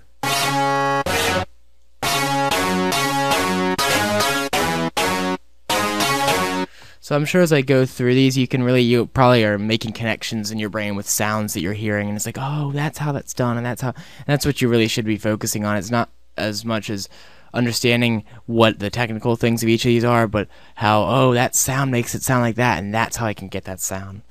So going down to the position, this just modulates this type of the wavetable position. So let's go, and you can hear that. And this is a little more complex. It's the filter, the FM of the filter. And it's basically like frequency modulation. It's running one end to the other, and it gives feedback. So let's drop it. It's complicated. You have to read the manual to fully understand how that works, but that's the basic gist of the modulation oscillator, you know, this whole section and how you can use it. So now I just wanted to briefly, I wanted to set my cutoff down and look at some of the sounds that I think are really neat, and I'll take a few minutes to look at that. So the first one to look at is the guitar pulse, and for the bass section I look at the E bass pulse. So the guitar pulse is similar in that it's got a very guitar-like sound. As you can see, it's, and if you were to add like a delay,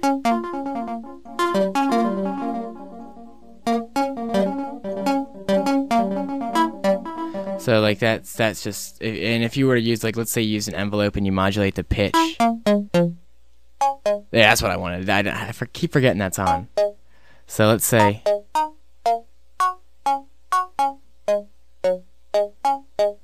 and you can hear how that's,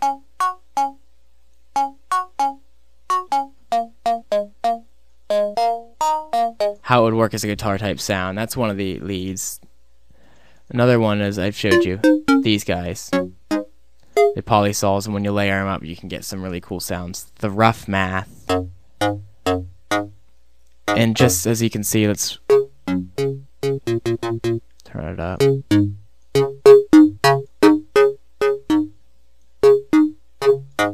And then basically anything in this list here, you should go through them, and I don't have the time to sit there and take you through each one. But going through these when you're working with like progressive house and trance and these types of leads, as you can hear.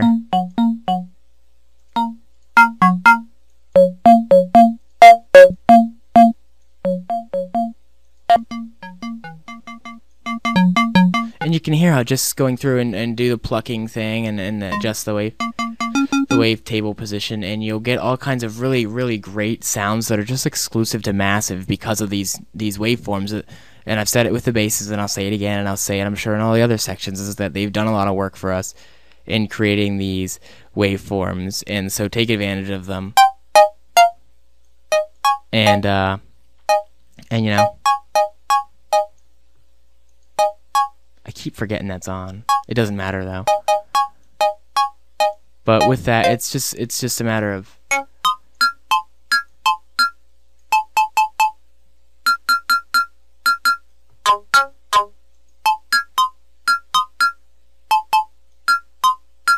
so you can see how that really works, and that's one of the neat sounds. And there's a few over here I wanted to look at, like, for instance, it's,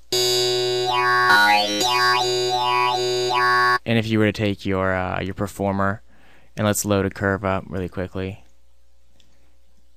and let's just loop this, and we'll modulate this. Let's put it down. There. And I don't know, just cycle through a couple like that.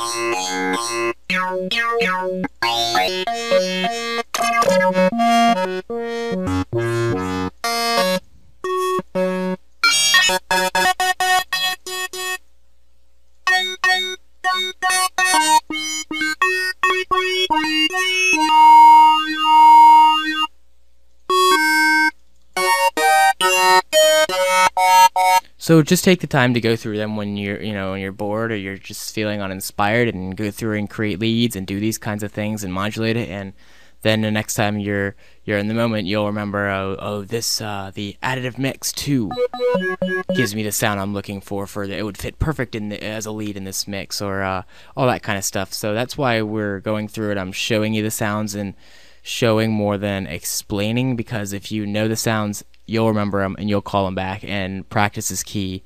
So that's about it for the leads section. The very last thing I wanted to look at, let's take this off, and I just wanted to show you how the bend works. What bend does is it basically bends the waveform in terms of this, like it bends it out and extends it. And so it works really well for basses. Try it a lot on basses and try modulating these.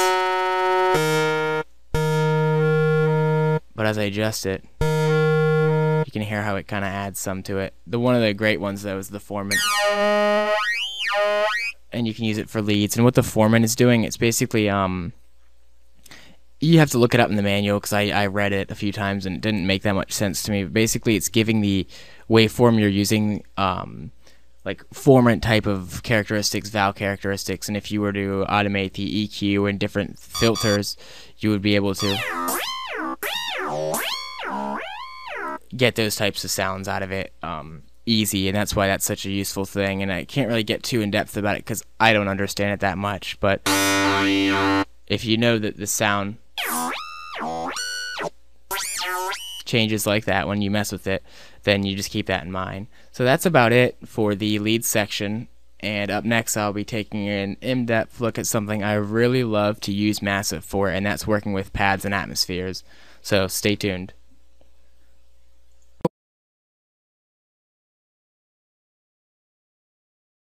Before we start the pad and atmosphere section, I want to explain a few things.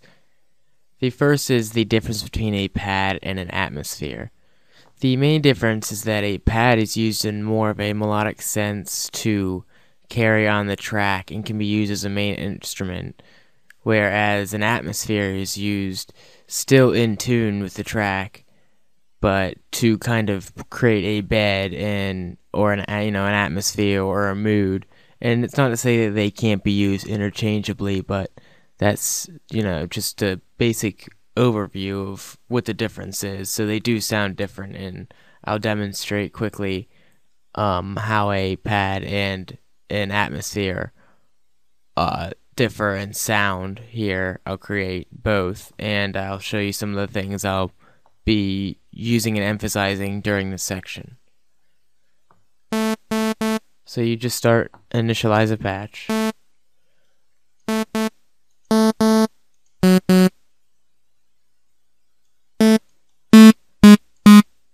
And by this time you should know what's going on.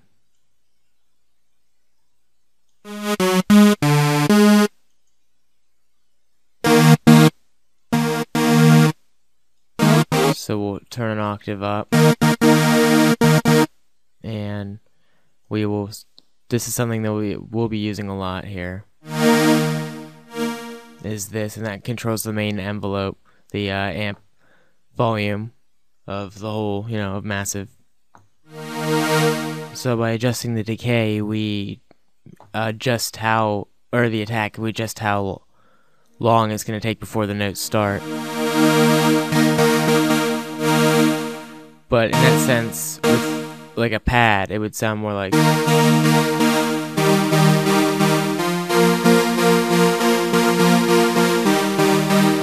or you could even be like,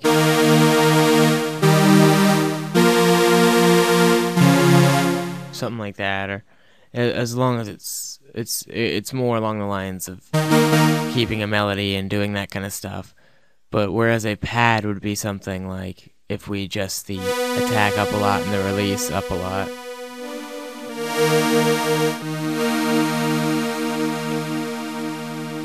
And let's say we put an atmosphere like a reverb.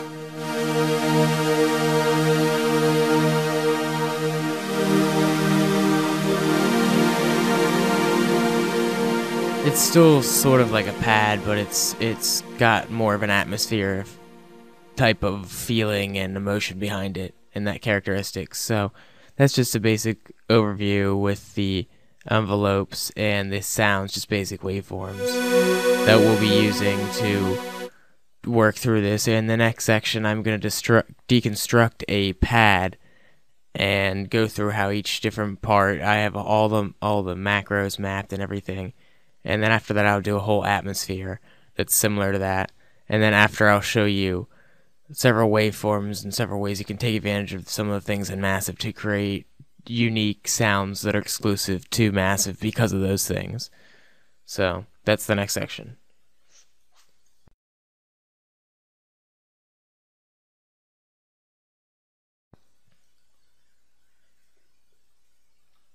Here we have the pad that I've created and is included with this video set, and it's basically a pad using the basic waveforms in Massive on this list and taking advantage of the effects and modulations and macros that really go through and accentuate the extent that you can go with Massive and all the sounds. So I'm going to start off by just showing you how this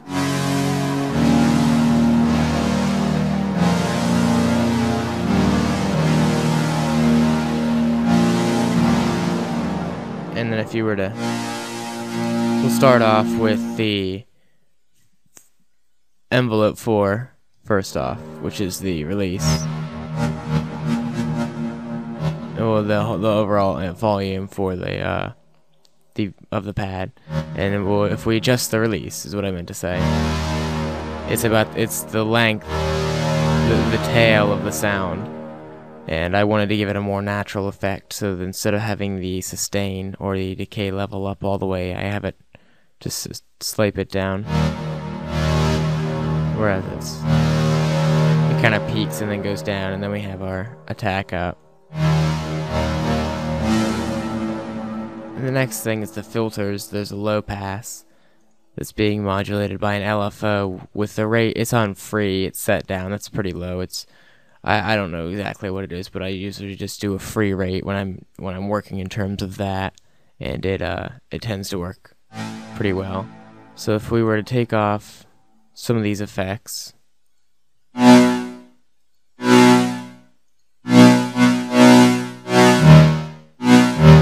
gets noticeably louder.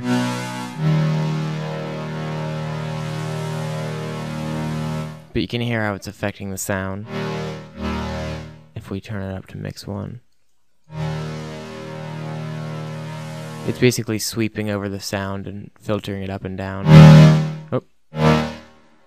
And then the band pass is in the same sense which I explained earlier. It kind of lets it's like this, but it has a curve on it, and it only lets so much of the sound through. It's like that. And so by only allowing a certain band through, I can affect one sound and move it in a different way than another part of the sound. And I have them set in series slightly off so that they're kind of, both of them are being heard in the middle right there. And then I also have the resonance being modulated slightly by an LFO, which gives it it just gives it a slight movement to the pad sound and adds emphasis to it.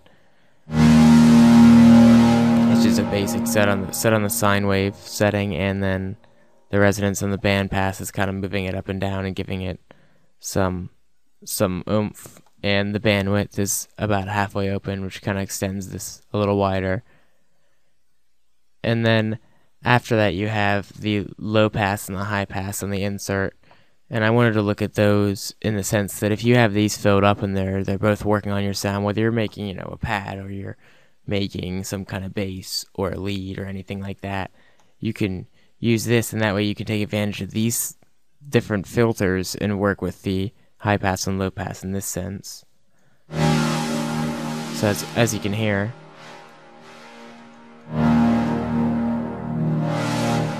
it works the same way. And that's something interesting you can work with. Following that, you want to look at the effects, such as the reverb, which is giving it that large tail, and the delay, as you just heard. And with the reverb, I have it set up the size pretty high to give it just a big.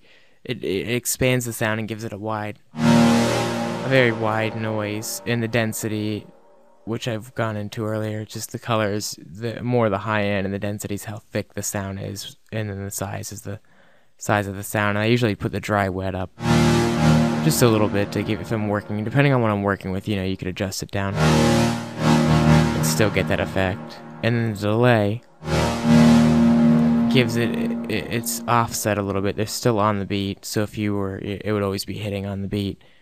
And the dampness is just how thick the sound is, and the dry wet's halfway up, and the feedback's a little past halfway, and that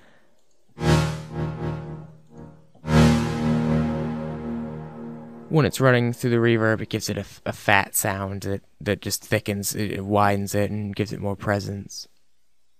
After that, you have your inserts, which we already went over, the high pass and the low pass.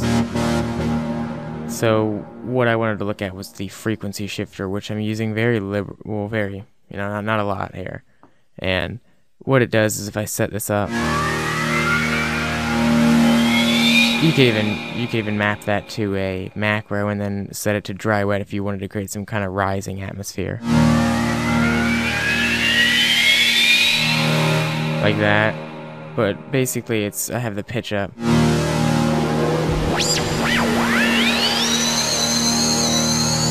It gets a little sensitive at the very top, so I wanted it a little lower, and then I have the dry wet down, and it's modulated with the same LFO that's working with the cutoffs, and that's moving the sound. It's moving it so that it kind of has movement to it, and it's just a higher end, that there's more harmonics, it's got more present in the high end of the sound, and that was just something I added. And then next was the wavetable positions I wanted to look at. And the wavetable position is just, if I adjust it, it moves the different waveforms up and down. If I solo these real quick, you can hear how they're being sent a little bit to each one, so it's just a little presence. It's not overpowering. It's got a little bit of character, and then our triangle, and then by adjusting the position,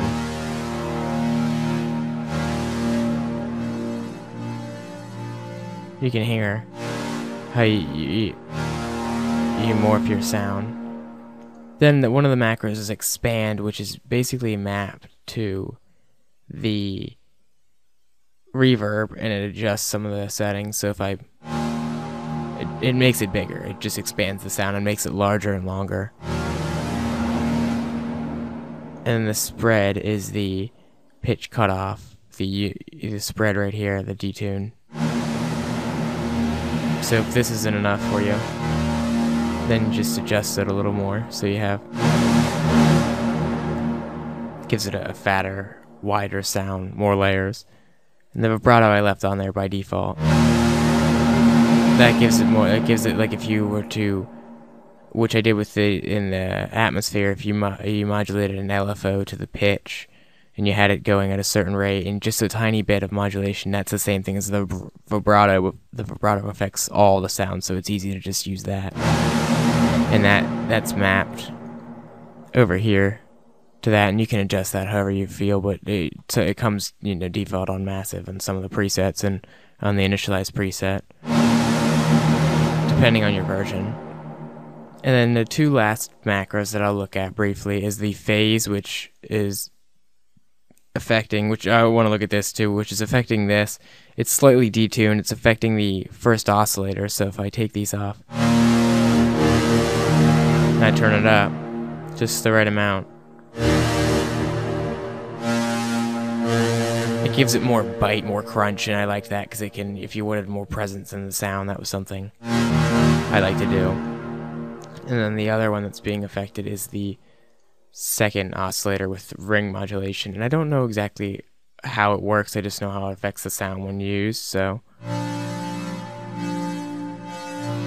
it just a detune, just a little more character. And then the last thing I'm looking at is the noise macro, which is mapped to the noise oscillator, which I'll get into briefly later. And that has a whole list of neat things that I'll get into. But I just set it to the white noise so that it's being modulated again by the cutoff, and that's giving movement. With this, it's all moving in different ways, opposite and back and forth. And you can hear that when you turn this up, it turns the amp, which is the volume, up, and that's how you hear that. And so that's basically this preset. Just overall, I have the voices set up high so it has more presence, and you can detune it, spread it out. And then the EQ, which is also raised up, and that's set so when you change the position, it kind of bumps it up, makes it a little louder, so the waveforms, as they change, they get louder. And the expand, which also gives it an EQ boost when you adjust the reverb and makes the volume, more steady and keeps it up there. And that's essentially the whole preset and dissecting a pad. And if you were to adjust these, and you can open the preset that's provided and adjust these different things, and you'll see how you can change these around, and I'll go into them later in another section. And that's basically how you can work with this and create all kinds of different sounds going through these. So just mess around with it and have some fun.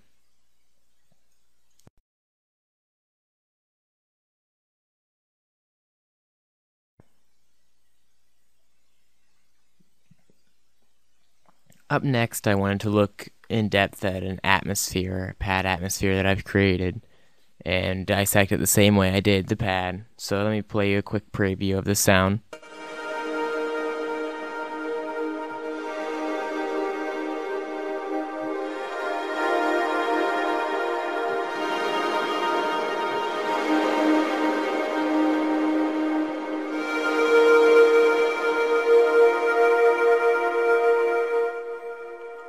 As you can hear, the sound really evolves, and it has a lot of different elements to it that make it complex sounding. That's why I called it a complex atmosphere. And starting off, we just have a saw wave, a square wave slightly in the middle, and the polysaw, which I really like using when I'm working with a lot of melodic stuff.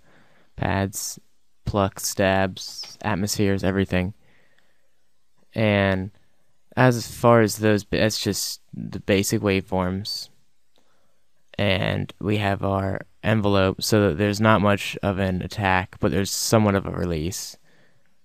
And then we have a low pass filter, which is being modulated in the same way that the pad was, with an envelope, or no, being modulated with an LFO, but with one of these curves. You just go in here and you can look through them and see how they look. And I like this one because it has triple. It looks like that. And then I have that being modulated, the rate of LFO6 being modulated by LFO5, which just has a sine wave in the rates, a free but slightly down, and that modulates LFO6 and gives it movement in the rate. And then that's modulating the resonance of low pass and the cutoff. And then the interesting thing about pad 5 is that not only does it modulate the rate of LFO6, but it's modulating oscillator 1, which if you listen, it's doing the pitch of that.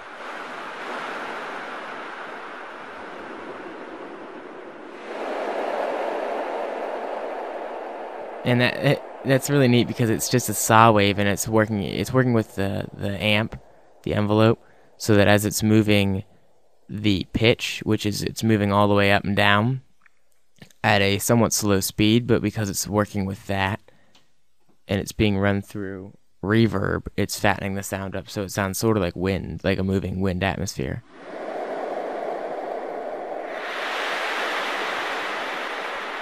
Yeah, that sounds a little funky there, but... So after you look at that, then we are also running them in series, and we have it slightly down to mix 2, so most of it, the mix is being run through to mix to filter 2, which is a high pass, and it's just cutting out the very low end, and the resonance is all the way down. And then what really gives this sound a lot of character, and also another thing to look at, is that I mapped, just as I did with the pad, I mapped these to macros. But it's actually mapped down here because I didn't want to mess with these. I like how these are making the sound move, so I did the insert again in the high pass and the low pass. But what I was getting into was the effects, the reverb effects. And that's interesting because there's two of them here, and you're probably wondering why. Well, the first one is creating the most of the atmosphere. Let's turn one off.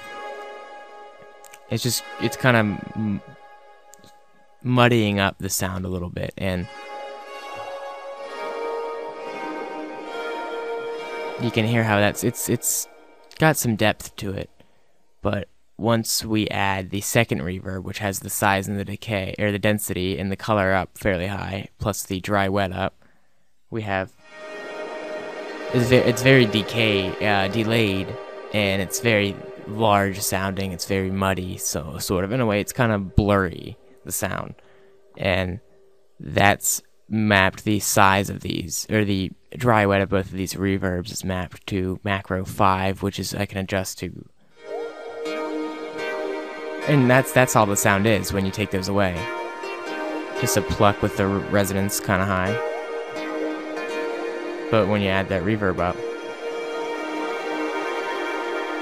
you get a really elegant atmospheric pad type deal. In the same way as I mapped in the last one, we have our voicing high, and we have our pitch cut off, the spread mapped, it's set to chord, and it's mapped to macro 6. Which gives that spread, that detuned type of sound. Just as in the last one, we have our modulation oscillator, which is mapped to ring mod on 7, and that's for oscillator 3, which is the polysaw. And you can kind of hear that it kind of almost detunes it. It makes it have like a ringing sound. So if we bring all that back, then we can look more in depth at how I've EQ'd this, which is interesting because with the high shelf down, it loses some of its high end, but it was too crisp and too sharp without that. So I'll show you. You can hear it, and that could also be, you can go against that with the color and adjust the color down if you didn't want to do so much drastic adjusting on the high shelf. But as we adjust this down, you hear how we gain more control over our sound in that sense. And then I just sort of adjusted a few of these, adjust the low shelf down, and you can adjust them up or high, and the boost and the frequency. You can just adjust them and listen to the sound as it changes. And it's important to listen to the sound as it changes and know how certain things change it, as I've mentioned before, so that you can better understand the way sound works and create sounds that you hear or that you're just trying to make up and work around, and then you know where to go next with the sound as you're building it. So moving on to the next part, I wanted to look at the inserts, which we looked at this. It's just the high pass and low pass filter. It's just a handy dandy thing to keep in mind. And then the sample and hold, which is the down sampler. And it works similar to how the frequency shifter did in the pad from before, but in the sense that it's set high, and if we were to just sample this one, which we're not in that sense, you can hear it kind of just gives a bit of crisp, like distortion to the high end, adds harmonics, and I like how it works with it just gives more crisp, more character to the sound. And those are the little things that when you do it, they become your sound, and they become more specific to the track you're working with or the sound you like. And so moving on from there, we have our vibrato, which I swapped them around, and it's just the basic vibrato right in here, so that I could add that kind of that sound to the preset and that atmosphere, and I wanted that just in case I wanted to have that kind of vibrato feeling to it. But one neat thing to look at is the way I use this phase to work with oscillator 2 to change it into almost a violin sound. So let me solo that oscillator and briefly show you, which I mapped it to the phase, and this is slightly being moved back and forth, just as I explained before how the vibrato works. It's mapped to an LFO, just like that, and when you adjust one up, it moves the amp up on the LFO, which gives it the vibrato effect, just like on here. And the phase, as you move the first macro up, it adjusts the phase and gives it more of a buzzy type of stringy violin sound. So let's listen to that.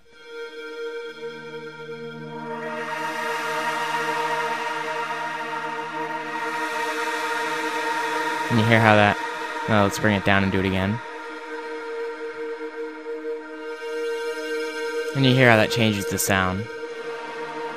And that's just reminding me of a violin type sound, and so that working with that and the LFO, and just that you add that different character just with a twitch of a macro, you change that sound and add that much more depth to it, and that different element of a violin to it, just from messing around. And, it's not even a violin preset; it's just a square wave with some phase on it, and it runs through a LFO to give it some vibrato, and there you have a whole new sound, just using different techniques that you pick up from this, or that you learn from different presets, apply them to basses and leads and pads and effects and drums and all different things, and see what kind of sounds you come up with.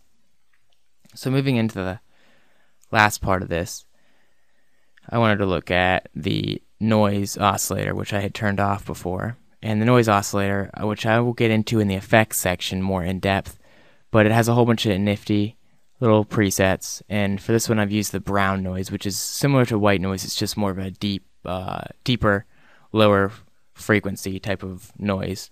And I mapped that to 8. Well, this is the color is how the set changes the characters, the harmonics and stuff of the noise, whichever one you choose. And so that's mapped to the LFO6 and the rate, and noise is mapped to the amp of that. So if we solo that quickly, you can listen how we have that, just a little bit of a wind type of sound, and when you put it all together, you have that, and that's basically the preset as a whole. I just wanted to do that to add more low end, more character to the sound. And so that's basically an atmosphere as a whole. You could change these waveforms and adjust the low pass and map different macros, adjust the reverb and characterize the sound how you like it. But this is how I thought it would go. Good example of showing this off and some of these different things and how you can use them to create the sound and different effects within Massive. Take advantage of that. So that's the atmosphere as a whole. Next, I'm going to look at some of the other waveforms and some of these, and I'll show you a few tricks and interesting sounds that are exclusive to Massive that can be worked with atmospheres and pads.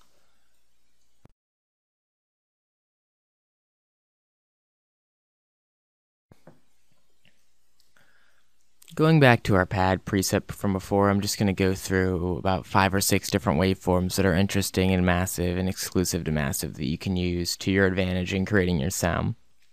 And the first is the deep throat. And we'll go ahead and we'll change the deep throat and the gentle speech for the two that I wanted to look at.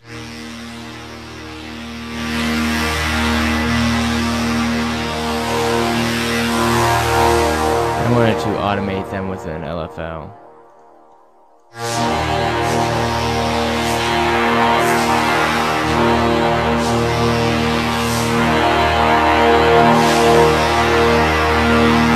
And if you're listening to that, I just wanted to point out how you can work with the wavetable position to add that to your sound, like that you want that to kind of talk your sound, to kind of have that movement like a choir effect, and that's what these two are really great for. And you can almost hear it, it's sort of talking, it's got that aspect to it. And I love that, and I have a couple pads that I've made that have that talking aspect to it, and it's because of the deep throat and the speech, and you modulate them with the LFOs or envelopes and have that create that movement over time. And the next thing I did want to look at was the additive octaves.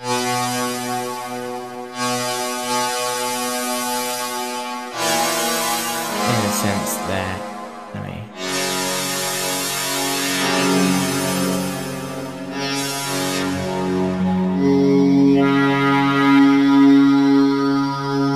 that's what it is.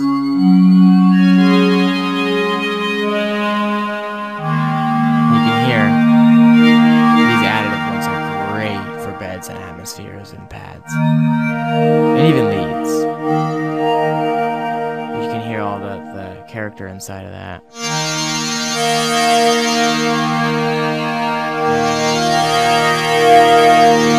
I just turned all 3 of those oscillators back on so you can hear as a whole. I'll put another one. I wanted to put on the camcorder to kind of show you how. The camcorder's neat. And then it's kind of like, it's almost detuned, it's like out of key, out of tune, and that gives it a neat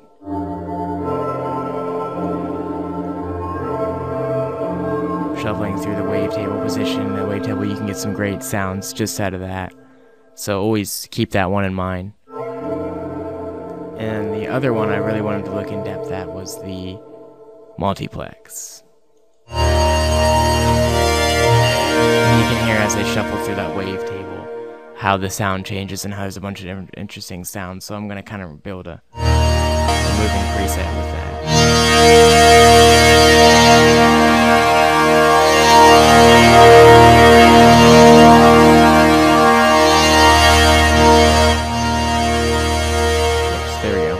So I changed, I have a poly saw on, and I have the multiplex, and I have an additive, and I'll change I could even use an inharmonic. And it still has a neat sound to it, so it's just a matter of going through a lot of these that I showed you in the leads section as well. And some of these, remembering some of these, and even that, which is known for basses, can be used if you use it in the higher octaves. It can be really well used for atmospheres. So just going through and modulating them, and if you have a huge envelope and you have reverb and all that, you can create good atmospheres with these sounds and modulate them and see how you can get those unique sounds that are exclusive to Massive. So that's just a few of the waveforms I wanted to look over and show you. And that's basically the pads and atmospheres section as a whole. Up next, I'll be looking in depth at some effects and then some drums, and then I'll tie it all together and show you some more tips and tricks you can do with Massive.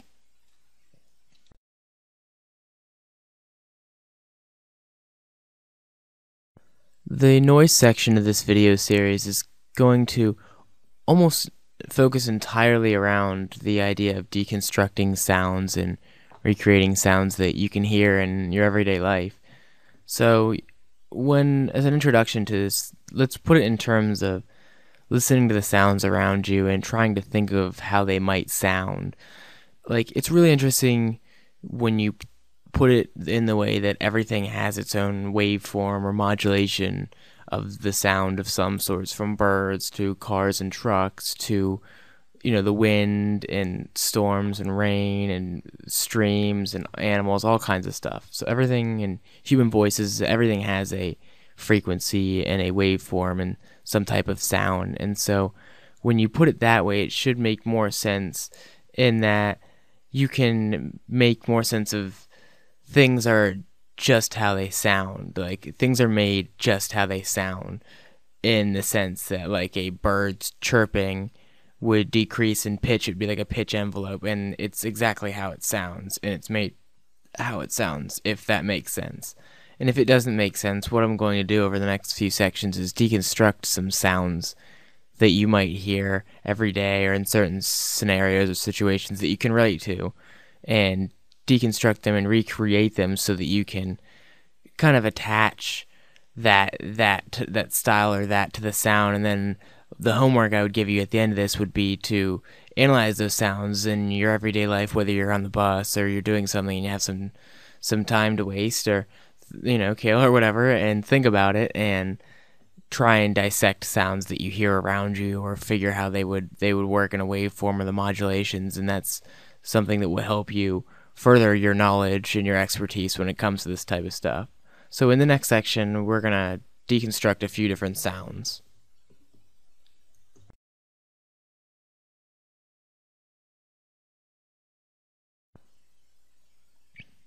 As a somewhat of an introduction to this part, going back on what I said about how things are just how they sound, they're made just how they sound, and to make sense of that, we're going to deconstruct a few different sounds and go in depth so that you can associate them and those sounds and those techniques with other sounds. So to start off, let's work with the noise oscillator. Let's turn these off, and we'll open up, and I'll go in depth more with these later, but for now I'll just show you some sounds. The metallic sound. Okay, so we have that. Let's modulate that envelope. Let's work on like a clanking type of sound that you'd hear in like a warehouse or something like that. So let's go and let's modulate the amp. And let's add some reverb to that. And right there, just that simply, you kind of have that. You might hear. And to add some cool variation to that, you can change the velocity, so that the amount you hit it, how hard you press it.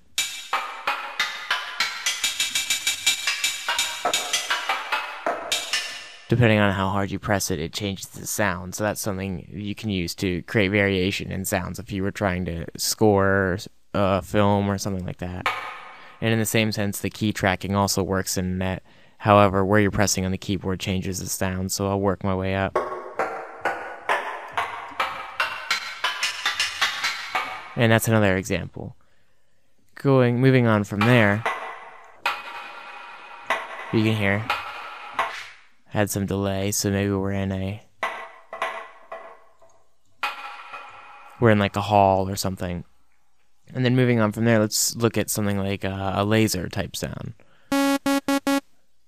And if you were to go to like a sine wave, and you would automate your LFO,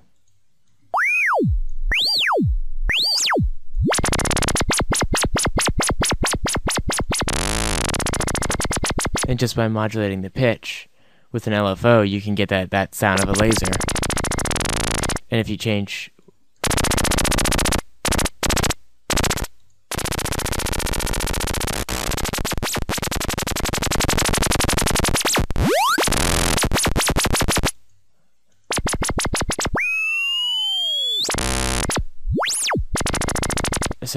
so going further onto that, we can look into something like, since we were doing this we're working with pitch, let's turn this off, let's start a whole new one. And let's go back to something like the noises again. Let's work with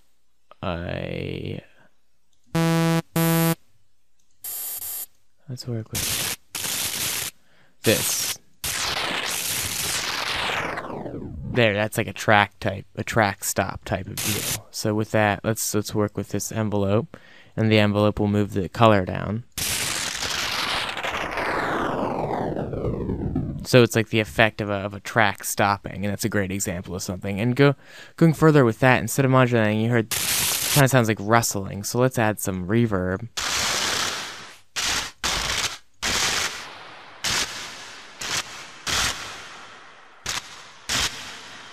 Maybe a little bit of delay.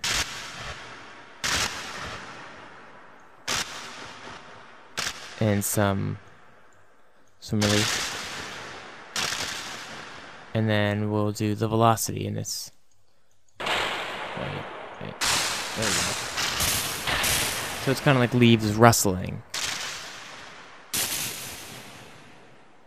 And then on top of that, let's go with an example of like bees buzzing. And I did an example of this in another video. And let's add some voices, and we'll detune it. And then you want to further add some chorus to it. And you want to add some vibrato, which is kind of like the pitch thing, the LFO that I explained earlier, mapping it to the pitch of an oscillator and changing the rate up fairly high, so it's just modulating the pitch a slight bit. So let's turn the vibrato up. And let's modulate our pitch anyway to give it more sound, but very slowly. And let's not do it a lot, actually.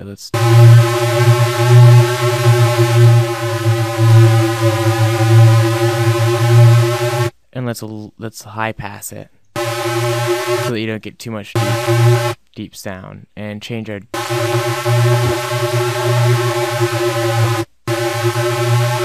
and then you can add some small reverb and EQ it up, and then you have an interesting, a nice like a bee's nest type of sound.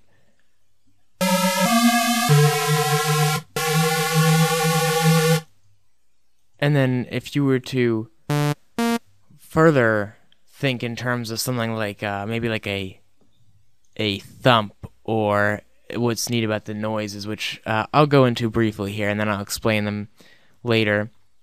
But Massive did a lot of the hard work, like amp noise. Let's turn this oscillator off. And you can hear.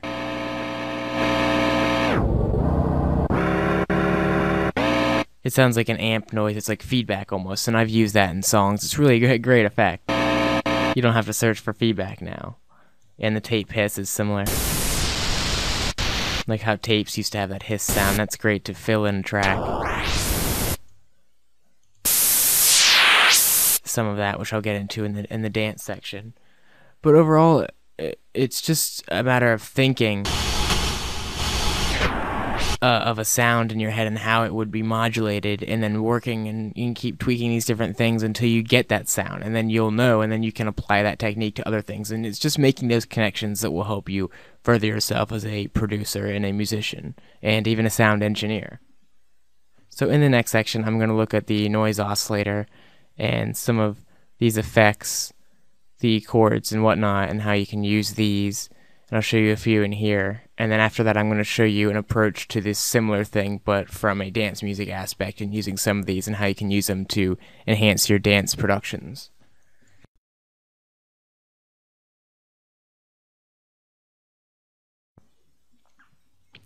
Now I just wanted to cycle through the noise oscillator very briefly, and then I'll show you some waveforms in here that you can use that are neat for effects. Because a lot of people always wonder where to start with effects, and it's really not that difficult if you just know where to go.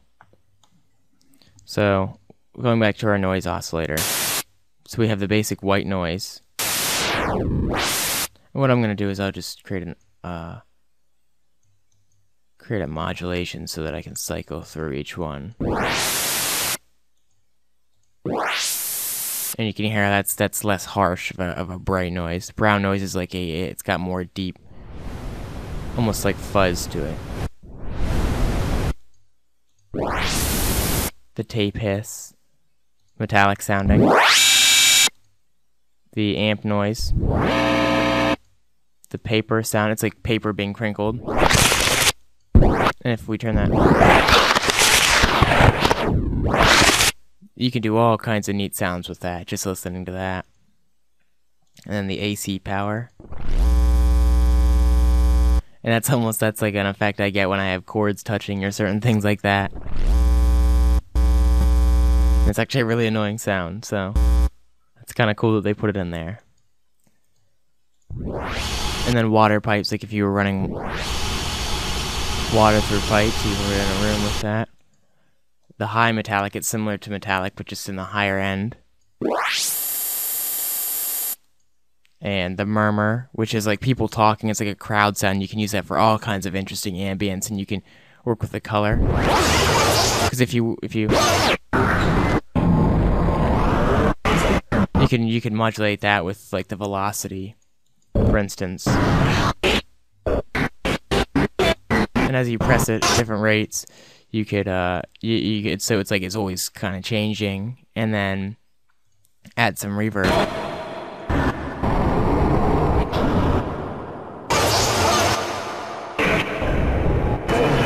And if you wanted, you could take like a performer and kind of modulate that and have it like open a filter at a certain time so it sounds like different sections are talking and whatnot. And then going to finish that off, the aluminum sound. It's like kind of like aluminum being crinkled up, and that's useful for all kinds of different stuff. So now I'll just go through a few of these, the FX chords waveforms, starting with the camchord, which I went over briefly when we were talking about atmospheres and pads.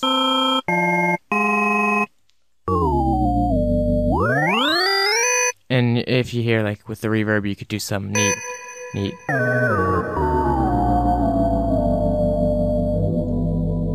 This is almost like some kind of like a drone.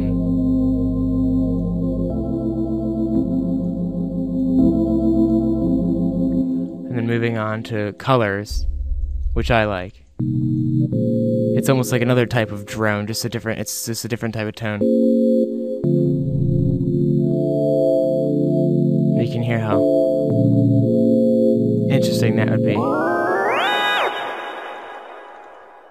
And then moving on to iron. It's similar, but it's more of like a creepy type of it reminds me of almost like the noise kinda. It definitely sounds deep tuned. This would be like a clank because we have reverb on. Keeping in mind we have the reverb on, and if you were to, it's just the same way with that. And then cicada is a neat one. You can get kind of like just cycling through the wavetable. It's like a clipping type of noise, and you get like a chirping. That's almost like a blippy sound. And this is almost like a high pitched type of noise. So there's all kinds of neat, and then if you pitch this around, you can get some neat stuff too.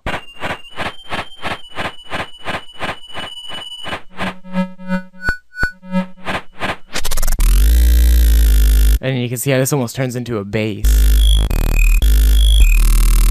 If you were to add some like classic tube. You can see how that could be used as like a bass.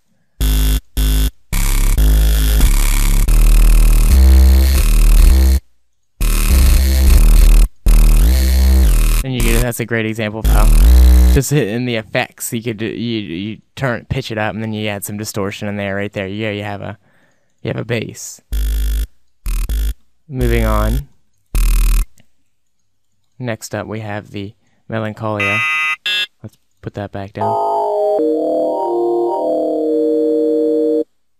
And if we modulate this so you can hear.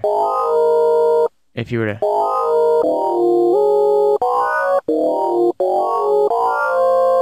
these all have a neat little, their own unique sound to them. So you should study them when you have the time. This kind of reminds me of these few. It has that atmosphere, bed, kind of eerie mood to it. And Lunacy is another great one. And then the wavetable has some really cool sounds throughout it.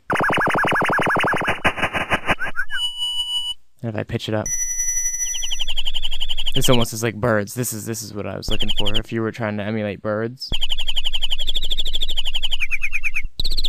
So let's modulate that with an LFO.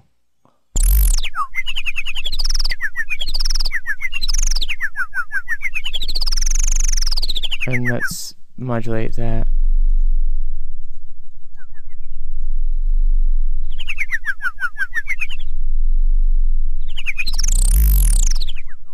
And just cut that low end out like this.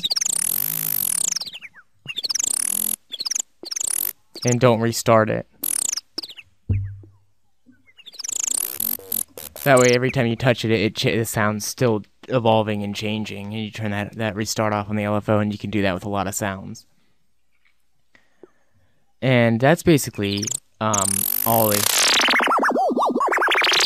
can get some really cool sounds with these. So it's important to, when you have the time, to mess around and just add different effects like distortion and reverb and delays, and filter them differently and modulate them with LFOs and envelopes, and see how you can change your sound just using these, because they have so much awesomeness in them that Native Instruments done the work for us. And so take advantage of that, and take advantage of the noises in here to create these sounds that you hear, because other synthesizers don't have these. So take advantage of them and use them to your advantage to create these found sounds and these unique sounds, and use them in your productions, and even combine them to create unique synth leads like basses and pads and all that. And so next up, I'm going to look at Massive from using Massive effects and stuff like this from a dance music approach, and how it can be useful to you.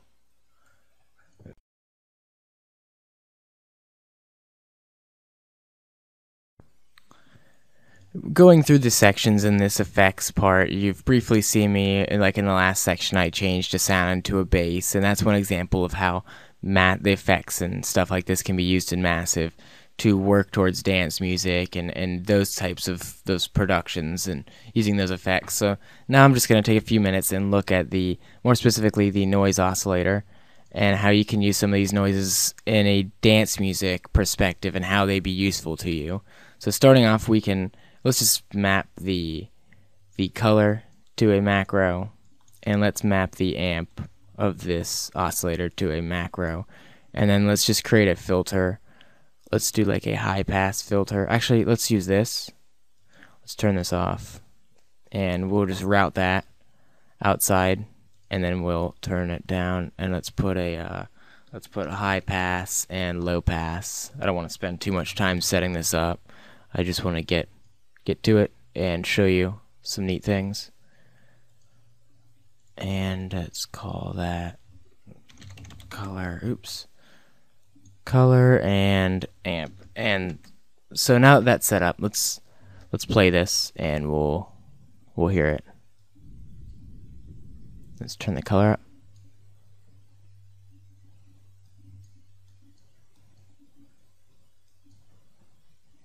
Oh, and then the low pass. That's what it was. I was kind of confused. Okay, so moving on. Now that that's all set up, let's listen to how working with a high pass, low pass, you could kind of adjust the color, like as a risers and sweeps, and that filling in gaps would be. You can see how the white noise would be useful for that. But sometimes I found that the white noise is too harsh and too thick, so you could work with the bright noise instead. And the bright noise is very common in dance productions. You hear it just because it's less harsh, and so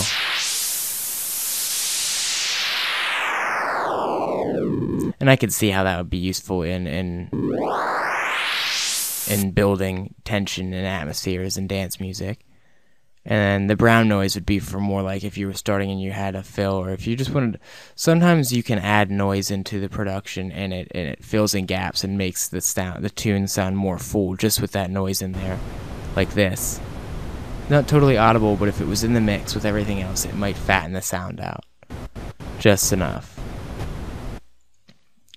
Now, looking further into that, I showed how you could use the murmur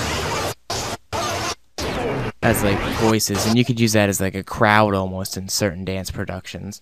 But moving on, the very last thing I wanted to look at with using noise, this type of stuff, is the metallic and the aluminum, and how it could be used as let's modulate that. So it's kind of like a teleportation type of thing right here.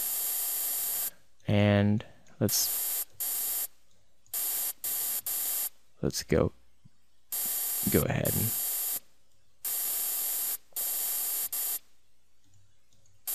there we go.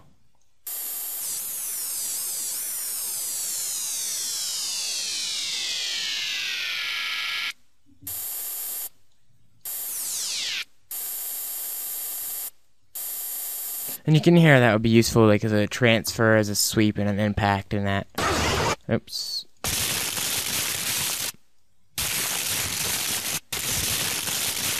Hold on, something's weird with that.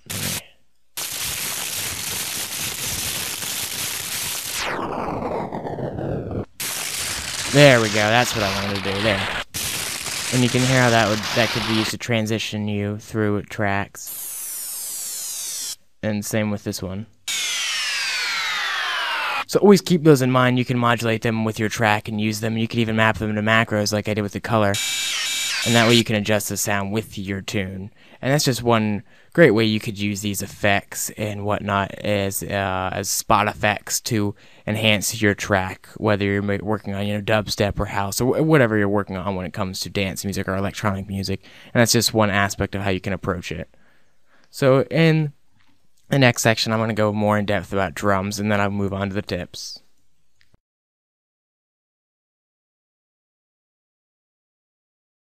When it comes to drum sounds, synthesizers aren't necessarily the go-to for creating these types of sounds, and it tends to be an easier route to just find the drum sounds you're looking for from real instruments as opposed to synthesizing them.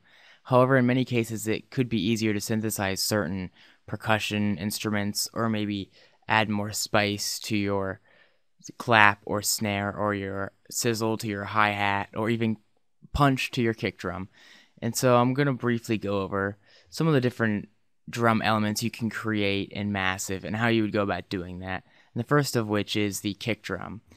And one thing to keep in mind is that the kick drum is often tuned to the key of the track or whatever you're working with. So to start off, you would just take a sine wave, one oscillator, pitch it down all the way, and then you'll want to create an envelope, an amp envelope. And what this is doing is essentially you're lowering the attack and you're putting the decay a little bit halfway, and when you map it to your pitch all the way up, it's rising the pitch and dropping it quickly, so you get a thump sound, as you can hear. Now, on top of that, if you, let's say you were to adjust that from a sine wave to a square, it immediately you hear that kind of gabber sound. It gives you a little more crunch, more harmonics in the sound. And so for this situation, we'll just stick with a sine wave. And as you can hear, as I move around on my keyboard, I get different pitched kick.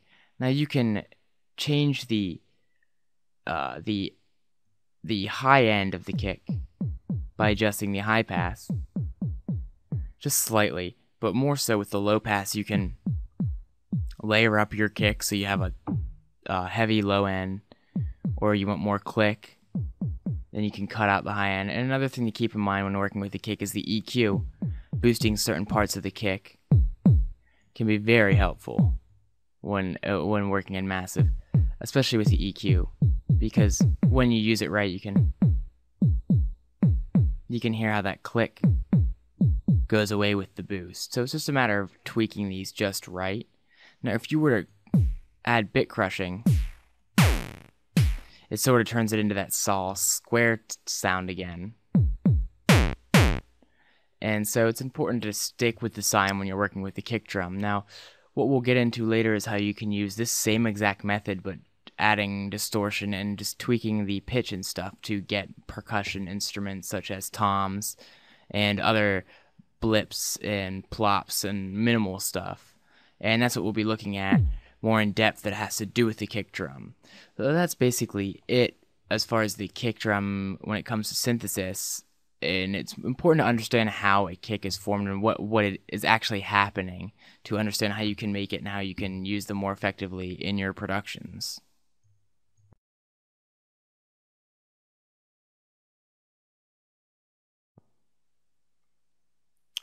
Working with hi-hats in massive is really quite limited, but it's useful to understand how to create a hi-hat in massive so that you can layer your sounds effectively if you were looking for that type of that hi-hat, the white noise type of hi-hat.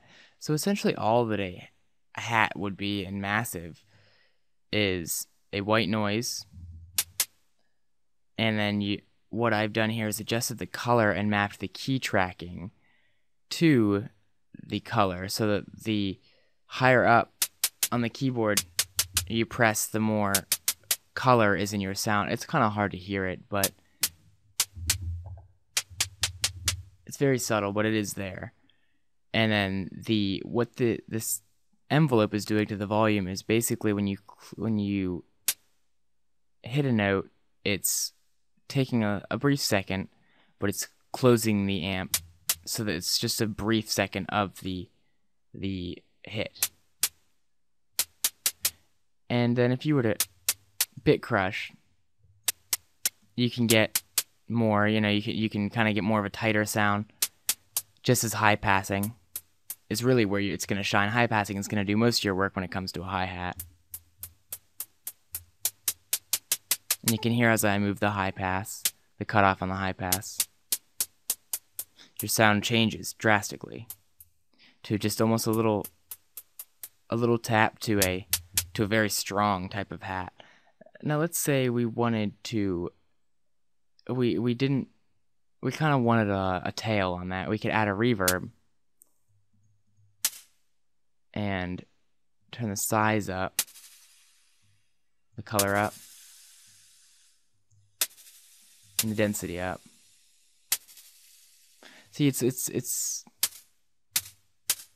almost hard to get that sizzle from this, because in specific trying to get a tail onto that with reverb doesn't work because it's only duplicating the first part of the sound, and that's what I wanted to show is what's important. To get that sizzle, more importantly, what you would need to do is change your envelope. And to do that, you would have to adjust your decay time. And you have to be very careful with it.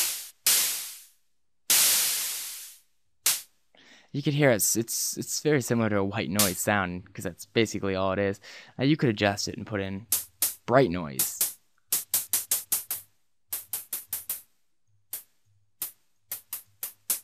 Which I personally think works a lot better for hi-hats. And then if you wanted a closed. But mostly when it comes to synthesizing a hat and massive, you're really only working with white noise oriented sounds, so that's all you're going to be limited to. And it's best to really take the original sample of a hi-hat if you were looking to do that, and then layer it with this sound.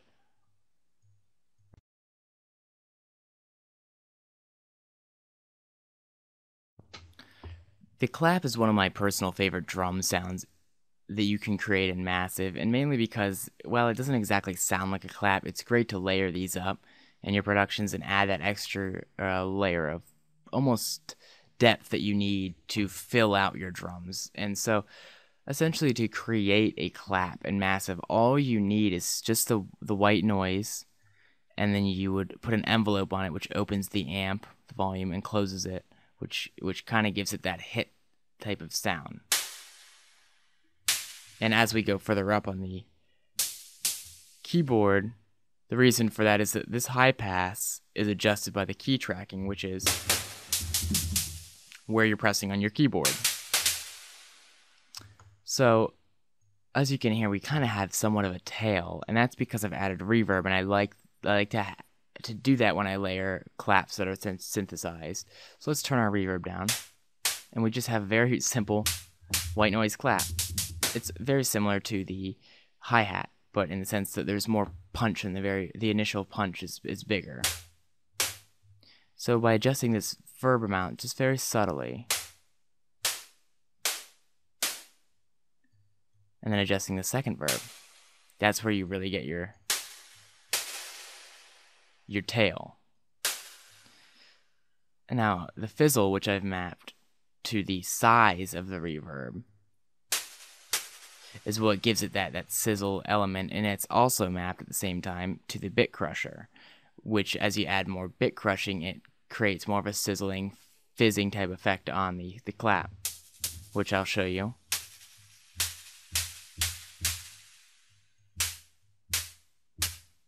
You can hear. And then the length, which is mapped to, now that's mapped to 1.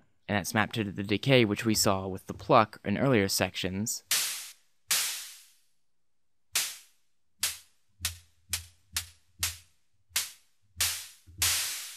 So just by adjusting the decay, you can get a more intricate sound. And then one of the other things is adjusting the resonance, which gives you more of a, it's hard to describe it. It's got that, you can hear that sound. And the high pass also is another thing. If you wanted to just take away some of the low end crunch if you were layering it more specifically. And one of the last things that I mapped was the color, aside from the EQ boost, which if you boost it just right, if you look over here, it's just boosting the high shelf and the boost. But the color is what gives the sound, the color of the sound of the clap. It's almost like downsampling. So just finding that sweet spot, and you can even change it to bright noise.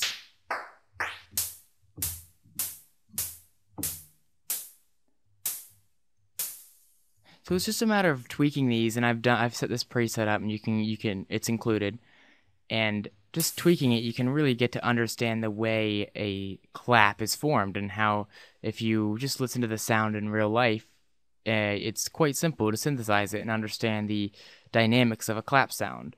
That's really all there is into the clap. Now on the other side of things, we have the snare drum, which I'm going to look at next.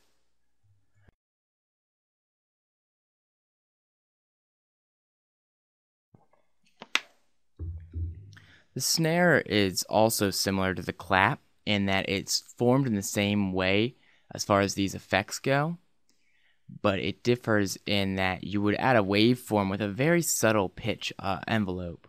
As you can see right here, we have a little envelope similar to how we did the kick, and it's mapped to the sine. And if I take the noise off, it gives us that kind of thunk sound, which is what you get when you hit a snare drum. And that's where this really differs from the clap. So let's turn our bright noise back on.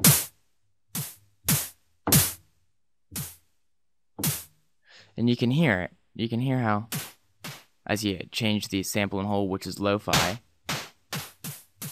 and the drive,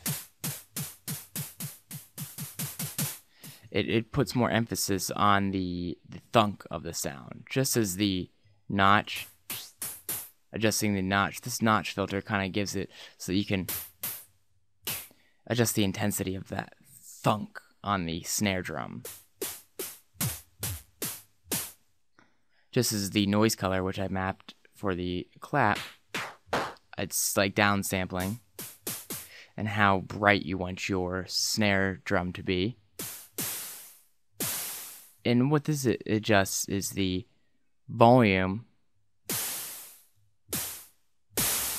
of how long the snare drum is. So the shorter you adjust this loop right here, and all this really is just looping. When you set these up, it just loops the sound, and you can go through these different waveforms and look at them to find which one you like, and just play with the sounds and see what you come up with. For this one, we just chose a simple, basic, and the trick is really in this, because without it, you have the same thing as we had with the clap. So that little thunk, which sounds best, definitely sounds best on a sine wave. And then you have your chorus. And by adjusting your chorus, it almost widens the sound, and you might want that, you might not want that. If you're layering your snare, that would be great. This. It just is the reverb level. This is almost, if you were trying to create a element that you're in like a break, this would create like a larger sounding snare drum. It sounds like it's in a room.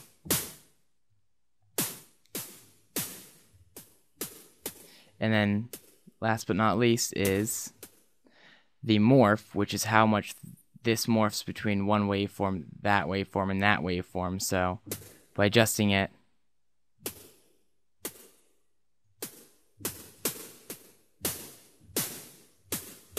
you can hear how it becomes more of like a tap. Let's turn the reverb, and it was easy to up the reverb so you could hear the change on the sound more drastically. Now we turned that down, and you can hear how it's more thunk and less fizzle on the snare as you adjust this, the morphing. And you can download this patch and tweak it and play with it to understand better how a snare drum would be formed. And if you adjust these different things like not the brown noise, but the white noise, you can hear how it drastically changes the way your snare, maybe the skid on the snare or where you're tapping the snare. And that's what a lot of these different settings determine with that. So keep that in mind as you tweak this preset, and try and make note of how the sound changes when you change certain settings, and then try and relate them to how it would be of hitting a snare drum in real life.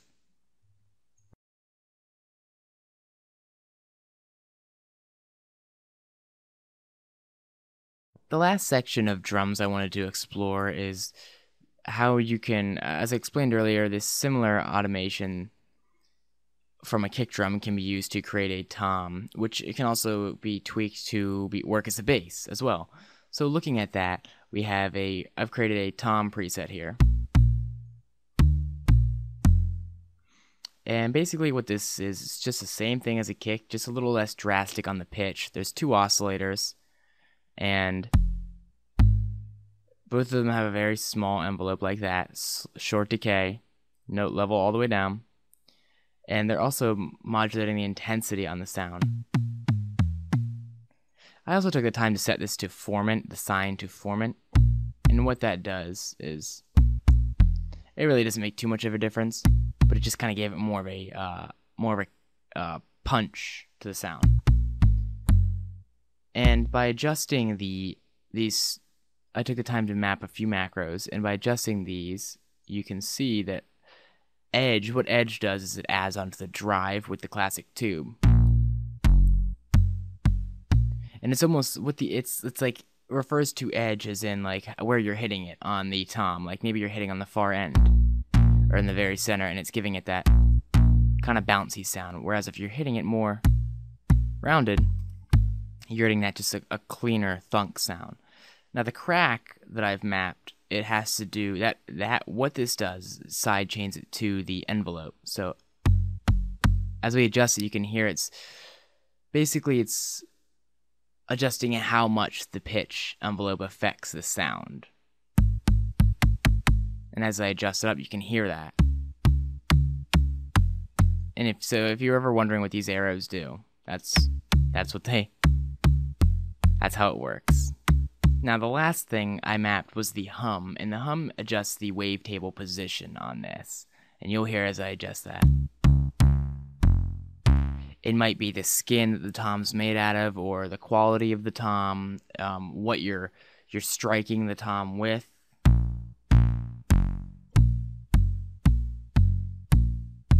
Now, that's really all that goes into creating that type of a pitch-oriented percussion instrument like a tom. As you can hear now, what I wanted to look at was quickly throwing together something like a blip or a plop, and those are very often heard in minimal productions, and it's very simple to do. All it takes is just initialize the sound, and then adjust your decay so low that you're just getting little plops because such a little amount of the sound is being let through. As you can hear how it's like clicks. The sine wave is actually probably best for working with that because it's got no harmonics in the high end, so you can really get some interesting plops. And I'm just moving up and down on the keyboard, playing all around the keyboard to show you an example of that. Now, let's say we were to add a little bit of distortion. It's just like if you were to change it back to the square wave. Turning that off.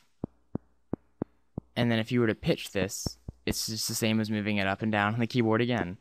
Now, another neat thing you can do is take a filter. And you can let's turn it up all the way.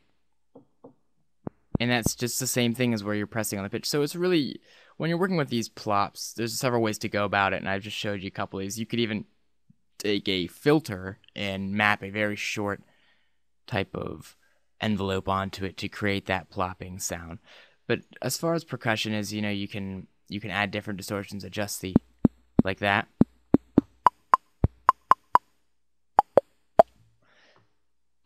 It's just a matter of being creative and trying to hear the sound in your head and think of how the envelopes would work on the sound, starting with the amp envelope for the volume, and then moving on to what waveform might that sound be.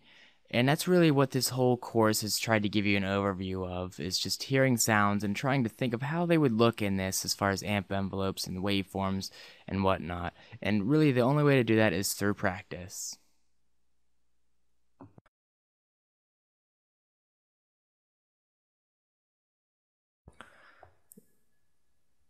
Now that we've covered what may seem like a lot of different possibilities and techniques within Massive, there's really still a lot more to go. For instance, you can always try adjusting the order of the routing or changing the filters around and so on. Your study of sound and sound design should extend for hours, days, weeks, months, and hopefully even years from now. The aspect of sound and sound design doesn't just limit itself to the instruments that we use, but more so to everything in the world that makes a sound around us. Sounds are really made exactly how they sound, funny as that may sound. So when you hear a noise or a sound in the world around you, imagine it as a waveform being modulated by an envelope on the filter or so on. And I really think that the hardest part of understanding synthesis is bridging that gap between real sounds and electronically created sounds. But when you really explain it in its simplest form, it's actually quite easy. But I can't really repeat this last part enough, and that's that practice is the absolute key to mastering sound design and all this type of stuff. So if you invest X amount of time every day until your brain's thinking in terms of sine waves and saw waves and so on, then you're eventually going to get it and it's going to click and it'll all just start to come natural for you. So hopefully you picked up a fair bit of information in this video series and you'll be able to take your knowledge and expand upon it day after day.